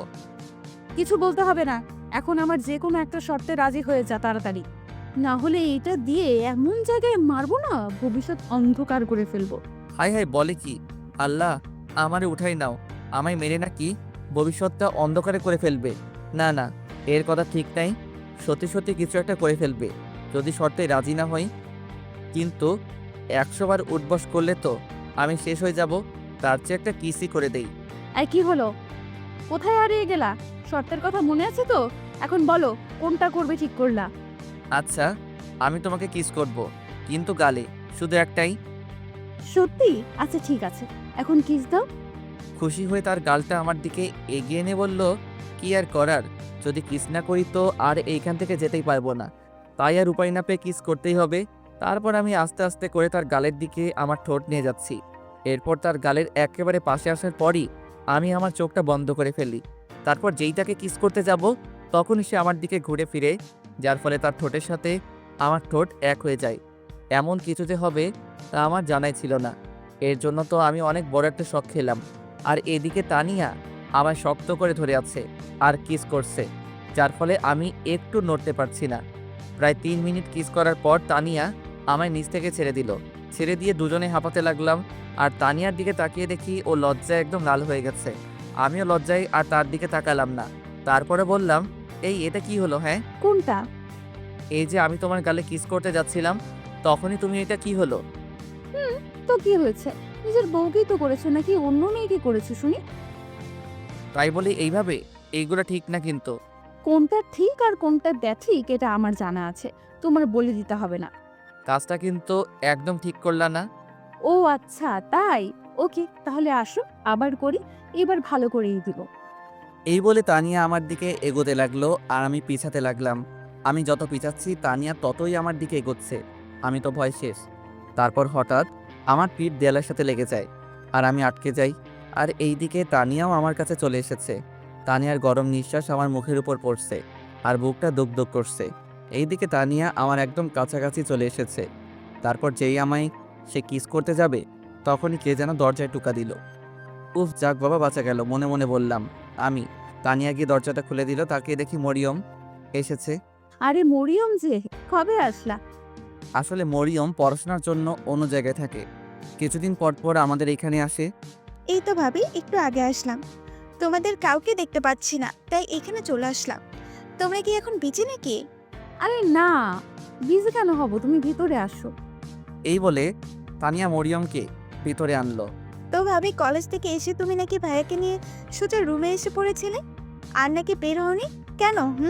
আরে না, তেমন কিছু না, তোমার ভাইয়ার একটু ক্লাস নিচ্ছিলাম আর কি। তানিয়া আমার দিকে তাকিয়ে বলল, আর এই দিকে আমি চুপ করে তাদের কথাগুলো শুনছি। হ্যাঁ, তা তো দেখতেই পাচ্ছি। কিরকম ক্লাস নিচ্ছিলা? এই তুই আমার দিকে চেয়ে এইভাবে হাসছিস কেন? হ্যাঁ, আমি কি এলিয়েন নাকি? ভাবছি আজকাল ছেলেরাও কি ঠোঁটে লিপস্টিক দেয় নাকি? কি আবল তাবল বকছিস? পাগল হলি নাকি? আমি পাগল হইনি রে ভাইয়া, আগে নিজের মুখটাকে আয়নাতে দেখ। তার কথা মতো আমিও গিয়ে ওয়াশরুমে ঢুকে আয়নার সামনে গেলাম। ও মা, আয়নায় নিজেকে দেখে তো আমি অবাক। এ কি, আমার ঠোঁটে লিপস্টিক কোথা থেকে এলো? আমি তো কখনো এসব দেই না, আর দিবই বা কেন? আমি কি মেয়ে নাকি? কিন্তু আসলো কোথা থেকে? পরক্ষণে আমার মনে পড়ে গেল তানিয়া যে আমায় কিস করেছিল, হয়তো তখন ওর ঠোঁট থেকে একটু লেগে গেছে। এখন তো লজ্জায় আর তাদের সামনে যেতেও পারছি না, তবুও একটু সাহস করে বের হলাম। এর আগে আমার ঠোঁটটা ভালো করে হাত দিয়ে মুছে নিলাম। আমায় বের হতে দেখে মরিয়ম বলল, কিরে ভাইয়া, এখন কি কিছু বুঝেছিস নাকি আরো কিছু বুঝাতে হবে? আমি মরিয়মের কথার পাত্তা না দিয়ে তানিয়ার দিকে তাকালাম। দেখছি সেও লজ্জায় মাথা নিচু করে বসে আছে। আমি আর কথা না বাড়িয়ে রুম থেকে বের হয়ে আসলাম। তারপর নিচে গিয়ে আম্মুকে বললাম খাবার দিতে। আম্মু খাবার দিচ্ছে, আমি খাচ্ছি। এখন আম্মু বলল, কি রে শিহাব, বৌমার কি হলো? কলেজ থেকে এসে তোকে নিয়ে রুমে ঢুকলো আর বের হলো না, তাই আমি মরিয়মকে পাঠালাম তোদের রুমে। না আম্মু, ও কিছু না। তানিয়ার সাথে কি তোর কিছু হয়েছে? মানে ঝগড়া করেছিস নাকি? আরে আম্মু, এসব কিছুই হয়নি। এখন একটু শান্তিতে খেতে দাও তো। আচ্ছা তুই খা। এই বলে আম্মু চলে গেল। তারপর খাওয়া দাওয়া শেষ করে আমি রুমে গেলাম। গিয়ে দেখি তানিয়া রুমে বসে আছে। আমি রুমে ঢুকে তার কাছে গিয়ে দাঁড়িয়ে পড়লাম। কিছু বলবি কি? হুম। বলো কি বলবা? মানে বলছিলাম কি, আরে কি ইয়ে ইয়ে করছো, যা বলবা সোজাসুজি বলো তো, এত প্যাচাল করো কেন? না মানে বলছিলাম কি, একটু বাইরে থেকে ঘুরে আসি প্লিজ। ওই যাবা, দাঁড়াও আমিও যাব। এই না না, আমি আমার বন্ধুদের কাছে যাব, একটু যাই। যেতে পারো, কিন্তু তাড়াতাড়ি বাসায় ফিরবা মনে করে। যদি অন্য দিনের মতো দেরি করো তাহলে। এই না না, আমি আমার বন্ধুদের কাছে যাব, একটু যাই। ওকে যাও, সন্ধ্যার আগে বাসায় ফিরবে কিন্তু। ওকে। এই বলে আমি রুম থেকে বের হয়ে আসলাম। তারপর বাসা থেকে বের হয়ে রওনা দিলাম বন্ধুদের আড্ডায়। গিয়ে দেখি সকল হারামি বন্ধুরা বসে বসে আড্ডা দিচ্ছে। হারামিদের সবসময় এখানে পাওয়া যাবে, পড়াশোনা তো ভালো করে করেই না, শুধু শুধু বাপের টাকা ফোড়ায়। তারপর আমি গিয়ে সোজা তাদের আড্ডায় ঢুকে গেলাম। আমায় এইভাবে আসতে দেখে সবাই বলা শুরু করলো, কিরে তুই এইখানে এই সময় কেমনে কি হ্যাঁ? আর তানিয়া আপু আর তোর মধ্যে কি চলছে রে? সত্যি করে বল। হ্যাঁ, এই আজ তোকে ছাড়বো না। যদি সব সত্যি কথা বলিস, বল তানিয়া আর তোর মধ্যে কি চলছে। এইভাবে সবাই এক এক করে প্রশ্ন করা শুরু করে দিল। এমনভাবে বলছে যেন আমি তাদের উত্তর না দিয়ে চলে যাচ্ছি। তারপর সবাইকে উদ্দেশ্য করে বললাম, আরে থাম থাম, তোরা সবাই একসাথে এত প্রশ্ন করছিস, উত্তর না দিয়ে কি আমি পালিয়ে যাচ্ছি নাকি? আচ্ছা বল। আগে বল, আমি যে কথাগুলো তোদেরকে এখন বলবো এইসব আর কাউকেই বলতে পারবি না, কথা দে। আচ্ছা যা, কথা দিলাম, কাউকে বলবো না। এবার তুই বল। আচ্ছা তাহলে শোন। তারপর তাদের সব কথা খুলে বললাম। ও মা, আমার কথা শুনে সবাই আমার দিকে যেভাবে বড় বড় চোখে তাকাচ্ছে, মনে হচ্ছে আমি যেন একটা ভিন্ন গ্রহের প্রাণী। আরে তোরা আমার দিকে এইভাবে তাকিয়ে আছিস কেন? আমি কি এলিয়েন নাকি? দোস্ত, এইসব কি বলিস? এত কিছু হয়ে গেল আর তুই আমাদের কিছু জানালি না কেন? কি করব বল, হঠাৎ করে যে এসব হয়ে যাবে নিজেরই তো জানা ছিল না, তোদের কি বলবো? রাখ তোর ফালতু কথা, যা হবার হইছে। এখন আমাদের তোর বিয়ের ট্রিট দে আগে। চুপ থাক বেটা, আমি মরি আমার চিন্তায় আর তোর ট্রিট, যা ভাগ এইখান থেকে। তোর আবার কি চিন্তা রে? তুই তো চাইতি যে জীবনে একটা সিনিয়র মেয়ের সাথে প্রেম করে বিয়ে করবি। প্রেম তো আর করা হলো না, বিয়ে তো ঠিকই করছিস, আবার আমাদের না জানিয়ে। এখন ট্রিট না দেওয়া ধান্দা, তাই না? হবে না মামু, আমাদের এখন ট্রিট চাই চাই। আরে ট্রিট পরে একদিন পাবি। আর আমায় তানিয়া ভালোবেসে বিয়ে করেছে নাকি তার অন্য কোনো উদ্দেশ্য আছে, এটা জানতে হবে। আরে এত জেনে কি করবি? তানিয়া কি এখন পর্যন্ত তোর বা তোর ফ্যামিলির কারো ক্ষতি করেছে বল? না, তা তো করে নাই, কিন্তু তার আমার জন্য ভালোবাসাটা সত্য নাকি মিথ্যা এটা তো যাচাই করতে হবে নাকি? প্লিজ দোস্ত, একটা আইডিয়া দে না এই ব্যাপারে, কি করা যায়? তারপর তারা সবাই কিছুক্ষণ ভাবতে লাগলো। আর হঠাৎ আকাশ বলে উঠল, দোস্ত, আইডিয়া পেয়ে গেছি, কিন্তু এর আগে বল আমাদের এখন টিপ দিবি কিনা, তাহলে তোকে আইডিয়াটা বলবো। দূর, তোরা সব এক এক কিপটার হাড্ডি, একটা ট্রিটের জন্য এত পাগল হচ্ছিস কেন? আচ্ছা যা, তোরা যা চাইবি তাই খাওয়াবো। এখন বল আইডিয়াটা কি?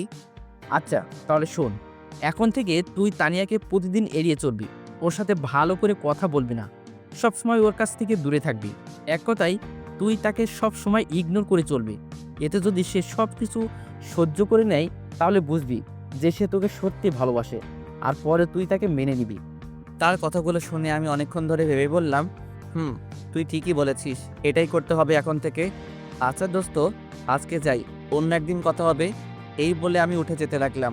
অমনি হারামিগুলা আমায় ঝাপটে ধরল আর বলল, কই যাবা মামু? আমাদের সত্যের কথা কি তোমার মনে নেই নাকি ভুলে গেলে? হ্যাঁ, শালা তোরা আর মানুষ হবি না।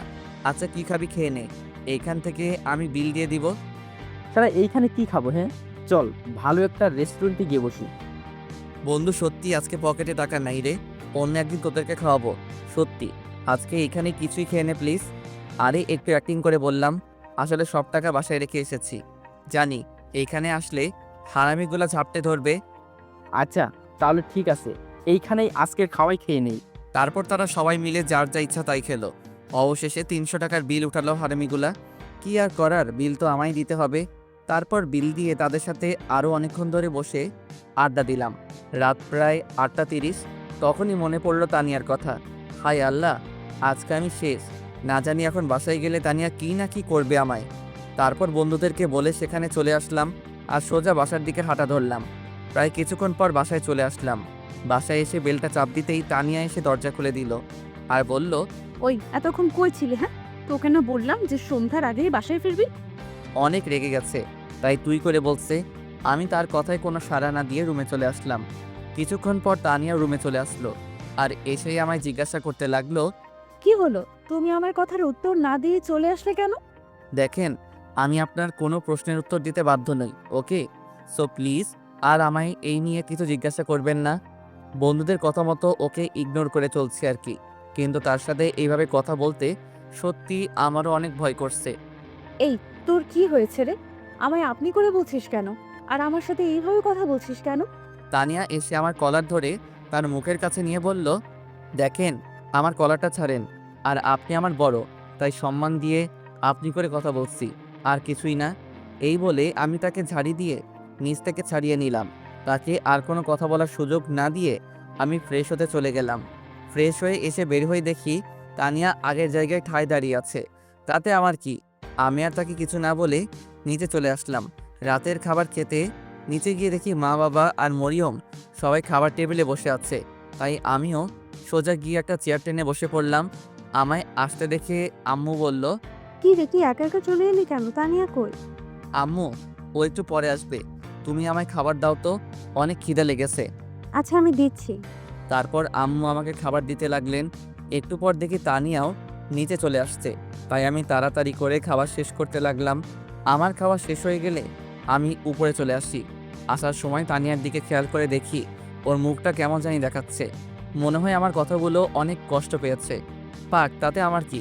আমার শুধু ওকে একটু পরীক্ষা করা দরকার, তাই এমন করছি। তারপর রুমে এসে বিছানার উপর শুয়ে শুয়ে ভাবছি যে আর কি করা যায়। মনে মনে ভাবছি কিভাবে তানিয়াকে এড়িয়ে চলা যায়। তাই কিছুক্ষণ পর আবার তানিয়া রুমে চলে আসলো। তাই আমিও ঘুমের ভান করে শুয়ে থাকলাম। তারপর তানিয়া আমার কাছে এসে বলতে লাগলো, এই, তোমার কি হয়েছে বলো তো? বাড়ি আসার পর থেকে আমাকে শুধু এড়িয়ে চলছো, কিন্তু কেন? দেখেন, আমি এখন ঘুমাবো, প্লিজ আমায় ডিস্টার্ব করবেন না, এখন জানতো। এই, আমি যা বলছি আগে তার উত্তর দে, ওঠ। এই বলে তানিয়া আমার কলারটা চেপে ধরে আমায় টেনে তুললো। কি হয়েছে? আমায় এইভাবে টেনে তুললেন কেন? তানিয়া আর কিছু না বলেই আমার ঠোঁট জোড়া তার দখলে নিয়ে নিল। উম উম কোনো কথা বলতে পারছি না। যেভাবে আমায় শক্ত করে চেপে ধরেছে, তারপর কোনো রকমে নিজেকে তানিয়ার কাছ থেকে ছাড়িয়ে আমি ঠাস ঠাস করে 2টা চর বসিয়ে দিলাম তানিয়ার গালে। চর খেয়ে তানিয়া যেন কথা বলার ভাষা হারিয়ে ফেলেছে। কিছুই বলছে না, শুধু গালে হাত দিয়ে দাঁড়িয়ে আছে। কি পেয়েছেন আপনি? হ্যাঁ, যখন যা ইচ্ছা তাই করবেন নাকি? একে তো প্রথমে আমায় জোর করে বিয়ে করেছেন আমার ইচ্ছা অনিচ্ছা না জেনেই। তারপর যখন তখন আমায় কিস করে বসেন কেন? হ্যাঁ বলেন। অনেক রাগেই কথাগুলো বললাম। শিহাব, তুমি আমার সাথে এমন কেন করছো? আর আমি তোমার সত্যিই কলেজের সেই প্রথম দিন থেকে দেখেই তোমায় ভালোবেসে ফেলেছিলাম। আর তাই আমি তোমার ইচ্ছা না থাকা সত্ত্বেও তোমায় জোর করে বিয়ে করে নিই। যা হবার তা হয়ে গেছে। তারপর আবার আপনি আমার মা বাবাকে মিথ্যা কথা বলেছেন যে আমি নাকি আপনাকে ভালোবাসি, আর তাই দুজন মিলে বিয়ে করে নেই। এই কথাগুলো কেন বললেন? হ্যাঁ, আমি জানি আমি অনেক ভুল করেছি, মিথ্যা বলেছি, কিন্তু এই সব কিছু আমি শুধু তোমাকে পাওয়ার জন্য করেছি। ব্যাস, অনেক হয়েছে। আর না, আমি আর কিছু শুনতে চাই না। আমি এখন ঘুমাবো, আমায় আর ডিস্টার্ব করবেন না। কিন্তু আমার একটা কথা তো শুনবে। আমি আর আপনার কোনো কথা শুনতে চাই না, আমি ঘুমাচ্ছি। আশা করি আমায় আর ডিস্টার্ব করবেন না। এই বলে আমি ঘুমানোর ভান করে শুয়ে থাকলাম। আর এদিকে তানিয়া বসে বসে শুধু ভাবছে হঠাৎ আমার এইভাবে পরিবর্তন আসলো কি করে। আমি আর কিছু না ভেবে ঘুমিয়ে পড়লাম। পরের দিন সকালে ঘুম থেকে উঠে দেখি যে তানিয়া পাশে নেই। তাই আমি আর দেরি না করে উঠে গিয়ে ফ্রেশ হয়ে নিলাম। ফ্রেশ হয়ে সোজা নিচে চলে আসলাম। এসেই সোজা খাবার টেবিলে নাস্তা করতে বসে পড়লাম। আমায় টেবিলে বসতে দেখে কোথা থেকে জানি তানিয়া এসে খাবার বেড়ে দিতে লাগলো। আমি তার দিকে একবার চেয়ে চোখটা নামিয়ে নিলাম আর খেতে লাগলাম। তানিয়ার চোখটা লাল বর্ণ ধারণ করে ফেলেছে। হয়তো সারা রাত কেঁদেছে, কিন্তু কেন? তাহলে কি তানিয়া আমায় সত্যি ভালোবাসে? না, আমি এত তাড়াতাড়ি তাকে মেনে নিব না। আগে আরেকটু ভালো করে পরীক্ষা করি তারপর। এইসব কথা ভাবতে ভাবতে খাওয়া শেষ হয়ে গেল। তারপর রুমে এসে রেডি হতে লাগলাম কলেজে যাওয়ার জন্য। রেডি হয়ে রুম থেকে বের হতে যাব, তখনই তানিয়া এসে আমার পথ আটকে দাঁড়ায়। কি হলো? আপনি এইভাবে আমার পথ আটকালেন কেন? কিছু বলবেন নাকি? একটু ওয়েট করো, আমিও তোমার সাথে কলেজে যাব, রেডি হয়ে আসছি। দেখেন, আমি কাউকে আমার সাথে করে নিয়ে যেতে পারবো না। যার ইচ্ছা সে যাক, কিন্তু আমার সাথে না, একা যাক। ওকে সরেন তো, আমি কলেজে যাব। এই বলে তানিয়াকে হালকা ধাক্কা দিয়ে আমি রুম থেকে বাহির হয়ে আসলাম। তারপর সোজা কলেজে চলে গেলাম আর গিয়ে বন্ধুদের সাথে আড্ডায় লেগে গেলাম মনটা একটু ভালো করার জন্য। তারপর কয়েকটা ক্লাস করে আবার বাসায় চলে আসলাম। এইভাবেই কেটে গেল প্রায় একটা মাস। এই একটা মাসের মধ্যে তানিয়াকে দিনের পর দিন এড়িয়ে চলেছি। ভালো করে কথা বলিনি, মাঝে মাঝে আবার অনেক অপমানও করেছি। এক কথায় এই একটা মাস ধরে আমি তাকে ইগনোর করেই চলেছি। কিন্তু একটা বিষয় আমি ভালো করে খেয়াল করে দেখেছি যে তানিয়া এই এক মাসে আমার মুখের উপর কোনোদিন একটা কথাও বলেনি, এমনকি আমার দেওয়া কষ্টগুলো মুখ বুজে সহ্য করে নিয়েছে। আর সে আমার মা বাবার সাথেও ভালো ব্যবহার করে চলেছে এই একটা মাস। কোনো দিনও তাদের সাথে ঝগড়া বা তর্কে জড়াতে দেখিনি তানিয়াকে। তাহলে কি সত্যি তানিয়া আমায় ভালোবাসে? এখন কি তাকে মেনে নিব? না, আমি তাকে আর কষ্ট দিতে চাই না। আসলে সত্যি কথা বলতে এই একটা মাসে আমিও প্রায় তানিয়ার উপর দুর্বল হয়ে পড়েছি। আমিও তানিয়াকে ভালোবেসে ফেলেছি। না, তানিয়াকে আর কষ্ট দেওয়া যাবে না, মেনে নিব তাকে। তারপর একদিন বন্ধুদের সাথে আড্ডায় ছিলাম, এমন সময় পল্লব বলে উঠল, কিরে, আমরা সবাই আড্ডা দিচ্ছি আর তুই এমন মন মরা হয়ে বসে আছিস কেন? বন্ধু, তানিয়া হয়তো সত্যি আমায় ভালোবাসে রে। না হলে এই একটা মাসে তানিয়া আমার দেওয়া কষ্টগুলো এইভাবে মুখ বুজে সহ্য করতো না। আর সত্যি বলতে আমিও এই একটা মাসে তানিয়ার প্রতি দুর্বল হয়ে গেছি রে। আমিও হয়তো তাকে ভালোবেসে ফেলেছি রে। এখন কি করব আমি? তোরা কিছু বল না প্লিজ। এক নাগাড়ে কথাগুলো বলে ফেললাম। আমার কথা শুনে সবাই আমার দিকে অবাক চোখে চেয়ে আছে দেখছি। তাই আমি তাদেরকে বললাম, কি হলো, তোরা আমার দিকে এইভাবে চেয়ে আছিস কেন? তুই কি বলতে চাস? তুই সত্যি তানিয়া আপুকে ভালোবাসিস? রে, আমি সত্যি ওকে ভালোবেসে ফেলেছি। শালা, তাহলে এই এক মাস ঢং করলি কেন? হ্যাঁ, আরে আমি তো দেখতে চেয়েছিলাম যে তানিয়া আমায় সত্যি ভালোবাসে কিনা। কিন্তু তানিয়া আপু তো তোর সিনিয়র। আরে সিনিয়র হলে কি হবে, শত হোক সে তো এখন আমার বিয়ে করা বউ। যদিও বিয়েটা আমার ইচ্ছার বিরুদ্ধে হয়েছিল, কিন্তু এখন তো আমি তাকে ভালোবেসে ফেলেছি। এখন কি করব বল? সবই তো বুঝলাম। এখন সময় হয়ে গেছে তানিয়াকে সব সত্যি কথা বলে দিতে। আজকে বাসায় গিয়ে তানিয়াকে সব সত্যি বলে দে যে তুই এতদিন তার সাথে অভিনয় করছিস, আসলে তুই তাকে সত্যি ভালোবাসিস। বলে দে এই কথা। কিন্তু ও যে রাগী মেয়ে, না জানি আমায় কি করে। আরে দূর, কিছু হবে না। তুই আজকে গিয়ে তানিয়া আপুকে বলবি যে তুই তাকে সত্যি ভালোবাসিস, আর এতদিন যা করছিস তার সব কিছু নাটক ছিল। কিন্তু কোনো কিন্তু না, যা বলছি তাই করবি। আচ্ছা, আমিও আর কথা বাড়ালাম না।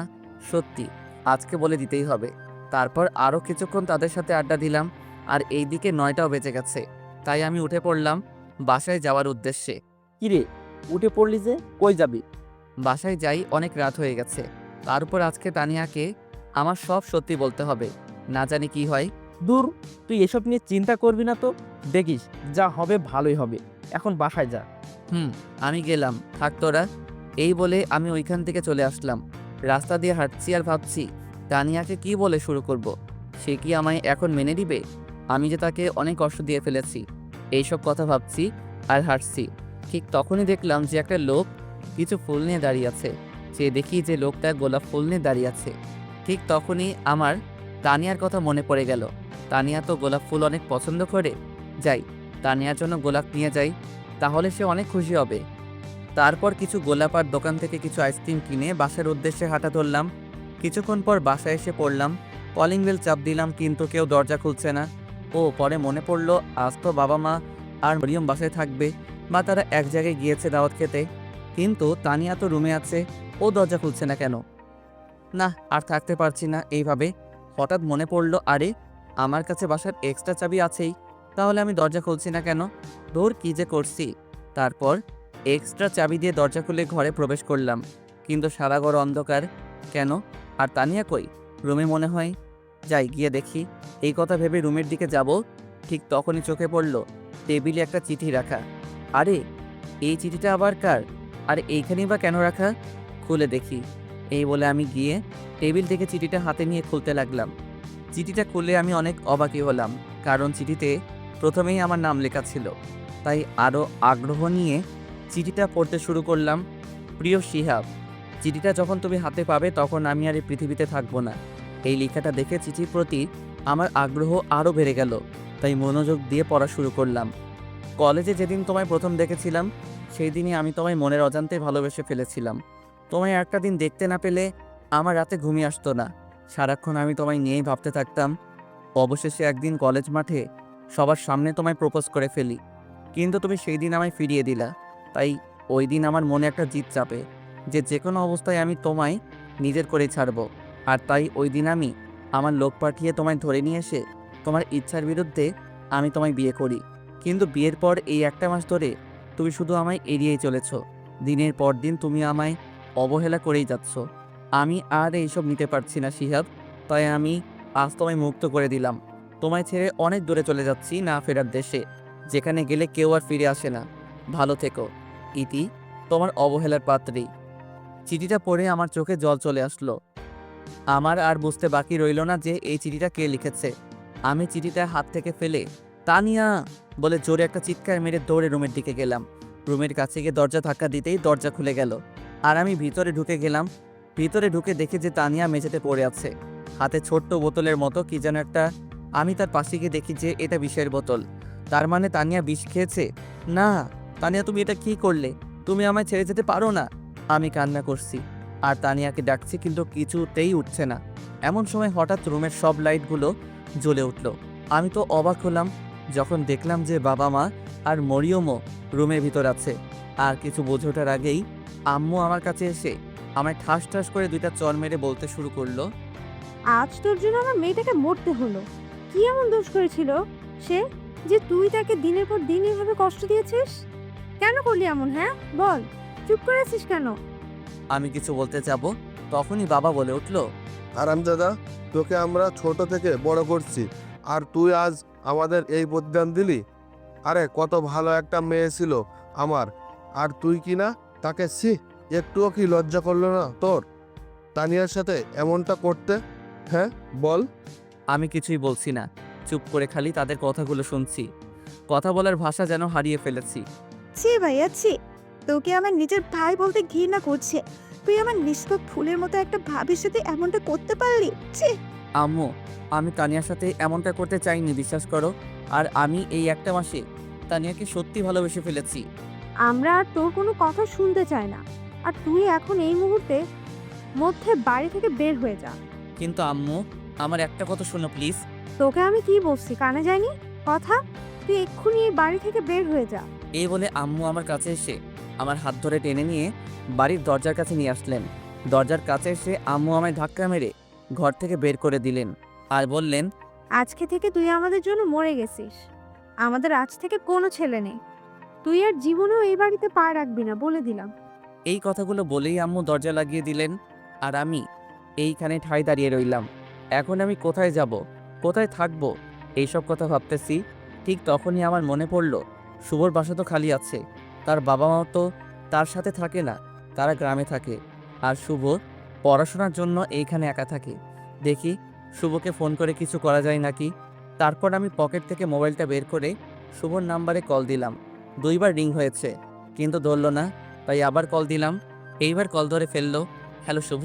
হে, কিন্তু তোর কি হয়েছে? তোর গলার আওয়াজ এমন শোনা যাচ্ছে কেন? বন্ধু, একটা ঘটনা ঘটে গেছে। কি বলিস? কি ঘটনা বল। না রে, এখন বলতে পারবো না। আগে তুই বল, আজ রাতটা কি আমি তোর বাসায় থাকতে পারবো? শুধু আজ রাত, প্লিজ না করিস না। আরে তুই এভাবে বলছিস কেন?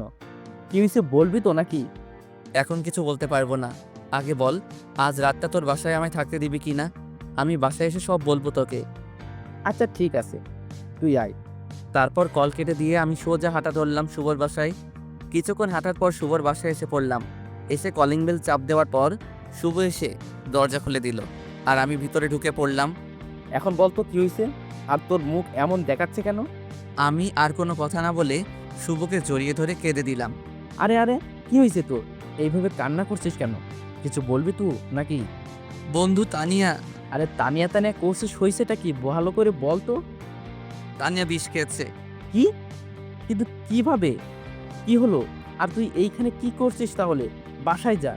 বাবা মা আমায় বাসা থেকে বের করে দিয়েছে রে। তুই কি বলছিস? তোর কথার মানে একটু আমি বুঝতে পারছি না।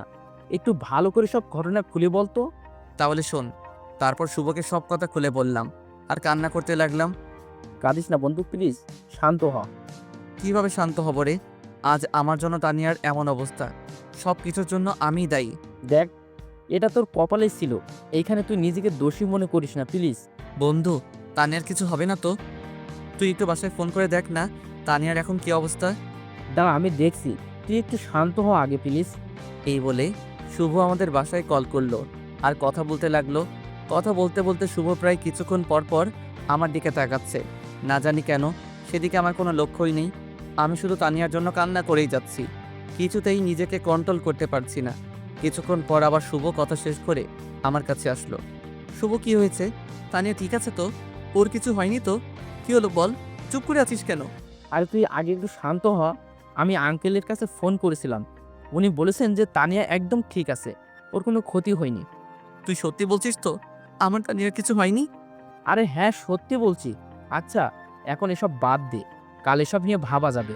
আর তুই তো সারাদিন ধরে কিছুই খাসনি, আয় আগে কিছু খেয়ে নে আর শুয়ে পড়। কিন্তু দেখ, আর একটা কথাও বলবি না, আয় এখন কিছু খেয়ে নে। এই বলে শুভ আমায় জোর করে খাবার টেবিলে বসিয়ে খাবার বেড়ে দিল। আমি আর কিছু না বলে খেতে লাগলাম। খাওয়া দাওয়া শেষ করে আমি আর শুভ তার রুমে আসলাম। তখন শুভ বলল, দেখ, এইসব নিয়ে এখন আর কিছু ভাবিস না প্লিজ, যা ভাবার কাল ভাবা যাবে, এখন ঘুমিয়ে পড় তো। এই বলে শুভ আমায় একটা বিছানা দেখিয়ে দিল। ইচ্ছা না থাকা সত্ত্বেও বিছানায় গিয়ে গা এলিয়ে দিলাম, কিন্তু ঘুম আর আসছে না। আজকে হয়ে যাওয়া ঘটনা নিয়ে শুধু ভাবছি কি থেকে কি হয়ে গেল। আমার জন্য তানিয়া আজকে মরতে বসেছিল। ছি, আমি কিভাবে এত নিষ্ঠুর হলাম?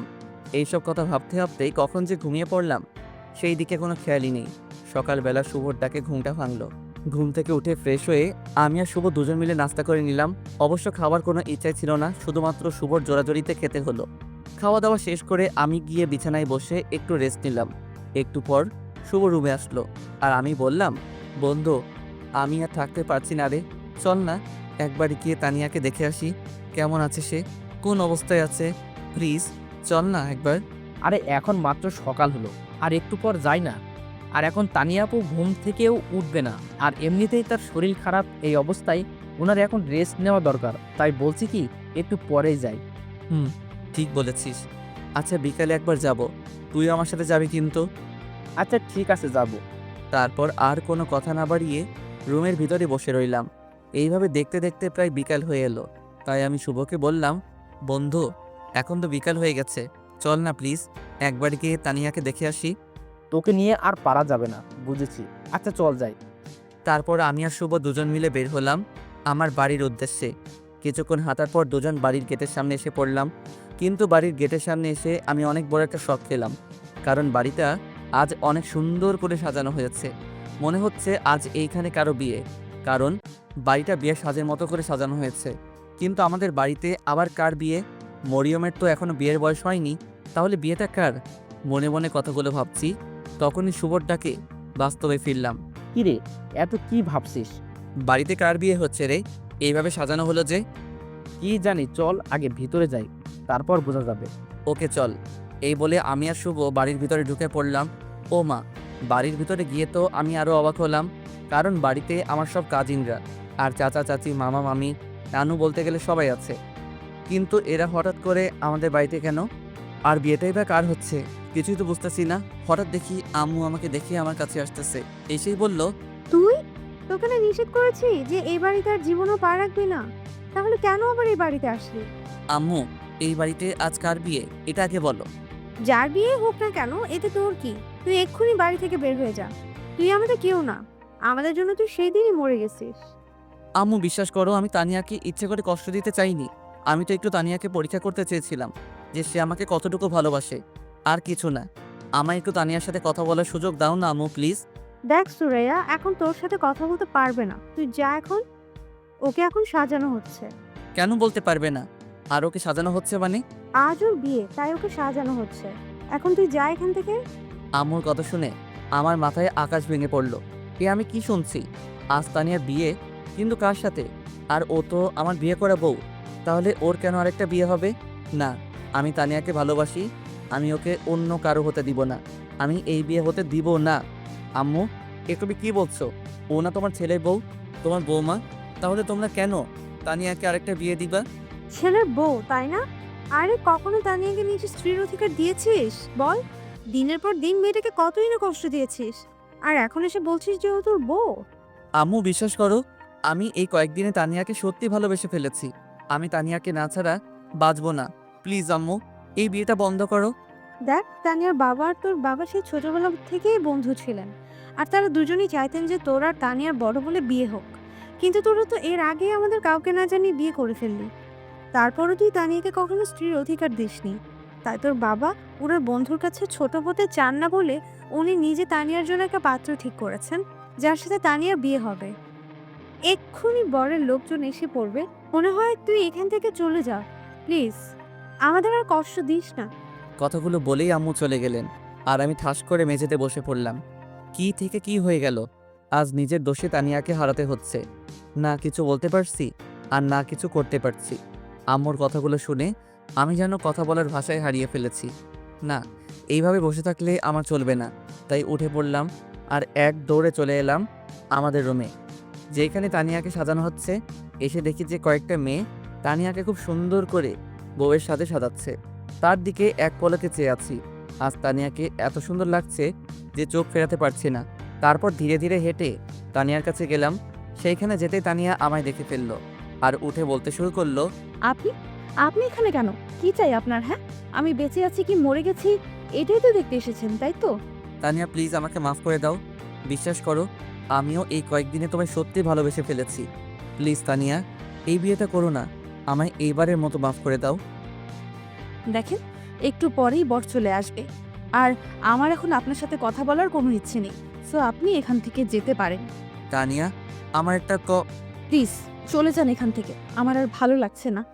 আচ্ছা যাচ্ছি, কিন্তু মনে রেখো আমি আর জীবনেও ফিরে আসবো না। ভালো থেকো।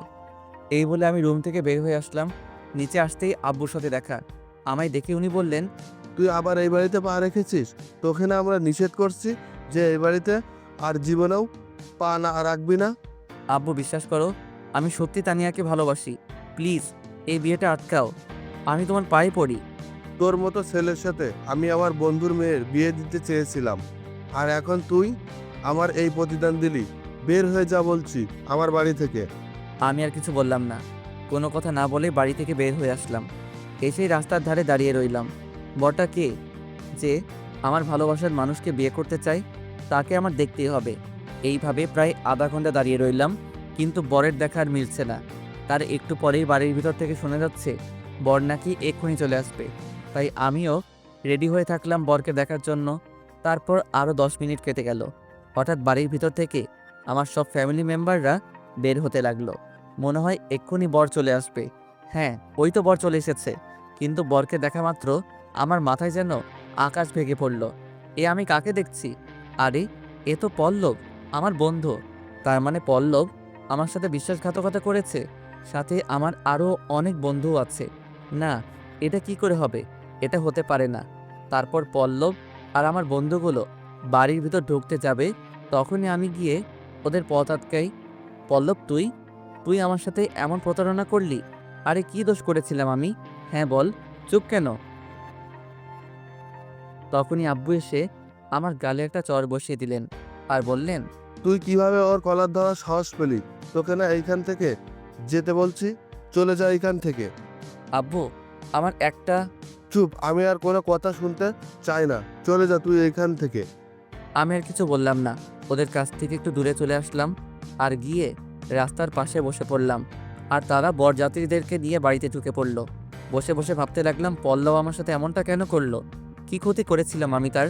কথাগুলো ভাবছি, ঠিক তখনই আমার কাঁধে কারো হাতের ছোঁয়া পেলাম। পিছনে ফিরে দেখি যে শুভ। শুভ, তুইও তো জানতি, আমায় কিছু বললি না কেন? ভিতরে চল, আঙ্কেল তোকে ডাকছে। মানে? আরে চল না, গেলেই বুঝতে পারবি, চল। এই বলে শুভ আমার হাত টেনে ধরে বাড়ির ভিতরে নিয়ে গেল। বাড়ির ভিতর যাওয়ার পরই পল্লব আমার কাছে এসে তার মাথার পাগড়ি আমায় পরিয়ে দিল আর স্টেজে নিয়ে একটা বউয়ের সাজে মেয়ের কাছে বসিয়ে দিল। আমি তো কিছুই বুঝতে পারছি না কি হচ্ছে আমার সাথে। একটু পর কাজী কনেকে কবুলও বলতে বললেন আর ওর সাথে সাথে কবুল বলে ফেললো। তারপর আমায় কবুল বলতে বলা হলো, কিন্তু আমি বলছি না। একবার বাবা মার দিকে, আর একবার বন্ধুদের দিকে, আর একবার কনের দিকে তাকাচ্ছি। আমার এরকম তাকানি দেখে বাবা ধমক মেরে বসলেন। এই তাড়াতাড়ি কবুল বল। আব্বু, এসব কি হচ্ছে? কবুল বলবো কেন? কার বিয়ে আজ? আর আমাকে এখানে কেন আনা হয়েছে? তুই কবুল বলবি কি না? না আমি আমার লাঠিটা নিয়ে আসবো। বাবার বলতে দেরি, আমার কবুল বলতে দেরি হলো না। আমার এই অবস্থা দেখে উপস্থিত সবাই একেবারে হেসে শেষ হয়ে যাচ্ছে।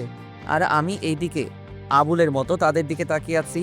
তারপর কনেকে আমার কিছু কাজিনরা নিয়ে গেল আর আমার বন্ধুরা আমায় ছাদে নিয়ে গেল। কি মামা, কেমন দিলাম? মানে কি এইসবের? কি হচ্ছে আমার সাথে? একটু খুলে বলবি তোরা? আচ্ছা তাহলে শোন, কাল বিকালে তুই আমাদের সাথে দেখা করার আগেই তানিয়া আপু আমাকে কল দেয় আর তোর এমন ব্যবহারের কারণ জানতে চাইলো, তাই আমি সব বলে ফেলি। তারপর উনি এই প্ল্যানটা বের করেন। মানে কি প্ল্যান? এই যে কালকে তুই আমাদের ওখান থেকে যাওয়ার পর উনি আমাকে কল করেন, আর আমি ওনাকে বলে দেই যে তুই আজ ওনাকে তোর ভালোবাসার কথা বলবি। আর উনি কাল রাতে কোনো বিষ খায়নি, সবই তোকে একটু শিক্ষা দেবে বলে। আর তোর বাবা মাকেও তানিয়া আপু এরকম অ্যাক্টিং করার জন্য বলে দিছিল। আর আজকে কিন্তু তুই আজ বর্ষে যে কাকে বিয়ে করতে আসলি? আর আমার সাথেই বা কার বিয়ে হলো? কেন, তোর আর তানিয়া আপুর বিয়ে হয়েছে, আর আমি তো জাস্ট তানিয়া আপুর কথা মতো বর সেজে এসেছিলাম, যাতে তোকে উনি একটু কষ্ট দিতে পারেন। আমার সাথে তোরা সবাই এমনটা করতে পারলি? জানিস আমি কত কষ্ট পেয়েছি? কি করবো বল, তানিয়া আপুই তো আমাদের সবাইকে এমনটা করতে বলল। জানিস তানিয়াকে হারানোর ভয়ে ছিলাম এতক্ষণ, নিজেকে কত বড় অপরাধী মনে করেছিলাম। বন্ধু, এইসব কথা এখন বাদ দে, এখন তো খুশির সময়। আর এই সময়ে যদি তুই এইভাবে মন খারাপ করিস তাহলে কেমনে হয়? এখন খুশির সময়, তুই এভাবে মন খারাপ করলে কেমনে হবে? আর তোদের যে আমরা আবার মিলিয়ে দিলাম, তার জন্য কিন্তু একটা ট্রিট চাই। শালা, আমার জীবন তেনা তেনা কইরা এখন আইসোস ট্রিট নিতে? আয়, তোদের ট্রিট দিতেছি। এই বলে দুই হারামিকে কিছুক্ষণ উড়াধুরা পিটানি দিলাম। বন্ধু, এইবারের মতো মাফ করে দে, আর জীবনেও ট্রিট চাবো না। আমার তো পিঠ শেষ হইয়া গেল রে। এইভাবেই আরও অনেকক্ষণ বসে হারামি বন্ধুদের সাথে আড্ডা দিলাম। দেখতে দেখতে রাত প্রায় 12টা হয়ে গেল, কিন্তু হারামিগুলা ছাড়ছেই না। কিরে, সারা রাত কি এইখানে বসে থাকবি, না ঘরেও যাবি? না মানে কি মানে করছিস? ঘরে যা বলছি। সেই বিকাল থেকে মেয়েটা রুমে একা একা বসে আছে, যা। বাবার এমন রাগ দেখে এক দৌড়ে ছাদ থেকে নিচে নেমে আসলাম। তারপর রুমে ঢুকে পড়লাম। রুমে ঢুকে দেখি মরিয়ম আর তানিয়া গল্প করছে। আমায় আসতে দেখে মরিয়ম উঠে চলে গেল আর কানে কানে বলে গেল, ভাইয়া, বিড়ালটা ভালো করে মারিস। এই কথা বলেই মরিয়ম চলে গেল। আর আমি ধীরে ধীরে তানিয়ার কাছে যেতে লাগলাম। আমি তার কাছে যেতেই সে উঠে এসে আমায় সালাম করলো, তারপর আবার গিয়ে বিছানায় বসে পড়ল। আমি কিছু বলতে যাব তার আগে তানিয়া তার ঘোমটা তুলে বলল, আমায় একদম শোবেন না বলে দিলাম। কিন্তু কেন? তানিয়া, আমি জানি আমি অনেক বড় একটা ভুল করেছি, কিন্তু সত্যি আমি এখন তোমায় মন থেকে ভালোবেসে ফেলেছি। প্লিজ আমায় একটা সুযোগ দাও, কথা দিচ্ছি আমি তোমায় আর কখনো কষ্ট দিব না। সত্যিই তো? আর কখনো কষ্ট দিবি না আমায়? সত্যি। না, এটা হবে না। তোমায় একটা শাস্তি পেতেই হবে। বলো রাজি আছো? শাস্তি? কি শাস্তি? আগে বলো রাজি কিনা। ওকে, আমি রাজি আছি, তুমি বলো। আমায় না একটা মানে হ্যাঁ বলো কি? আমার একটা কিউট বেবি চাই, ঠিক তোমার মতো। এই বলে তানিয়া আমায় এসে জড়িয়ে ধরলো আর লজ্জায় আমার বুকে এসে মুখ লুকালো। আমি তো তানিয়ার কথা শুনে অবাক হলাম। তারপর বললাম, ও মা, তাই নাকি? তাহলে তো এখনই কাজে লেগে যেতে হবে। তানিয়ার থুতনি ধরে হালকা উপরে তুললাম। যা দুষ্ট, আমার বুঝি লজ্জা করে না? তা তো হবে না বাবু, আজ তো অনেক কাজ করতে হবে আমার। এই এই এই এই, আমার কাছে আসবে না বলে দিলাম। আর কিছু বলার আগেই আমি তানিয়ার ঠোঁট আর আমার ঠোঁট জোড়া এক করে দিলাম। আরে ভাইয়া আর আপুরা, আর কি দেখবেন? এখন যে যার কাজে যান, আর কিছু বলবো না। আমাকে আমার কাজটা করতে দেন।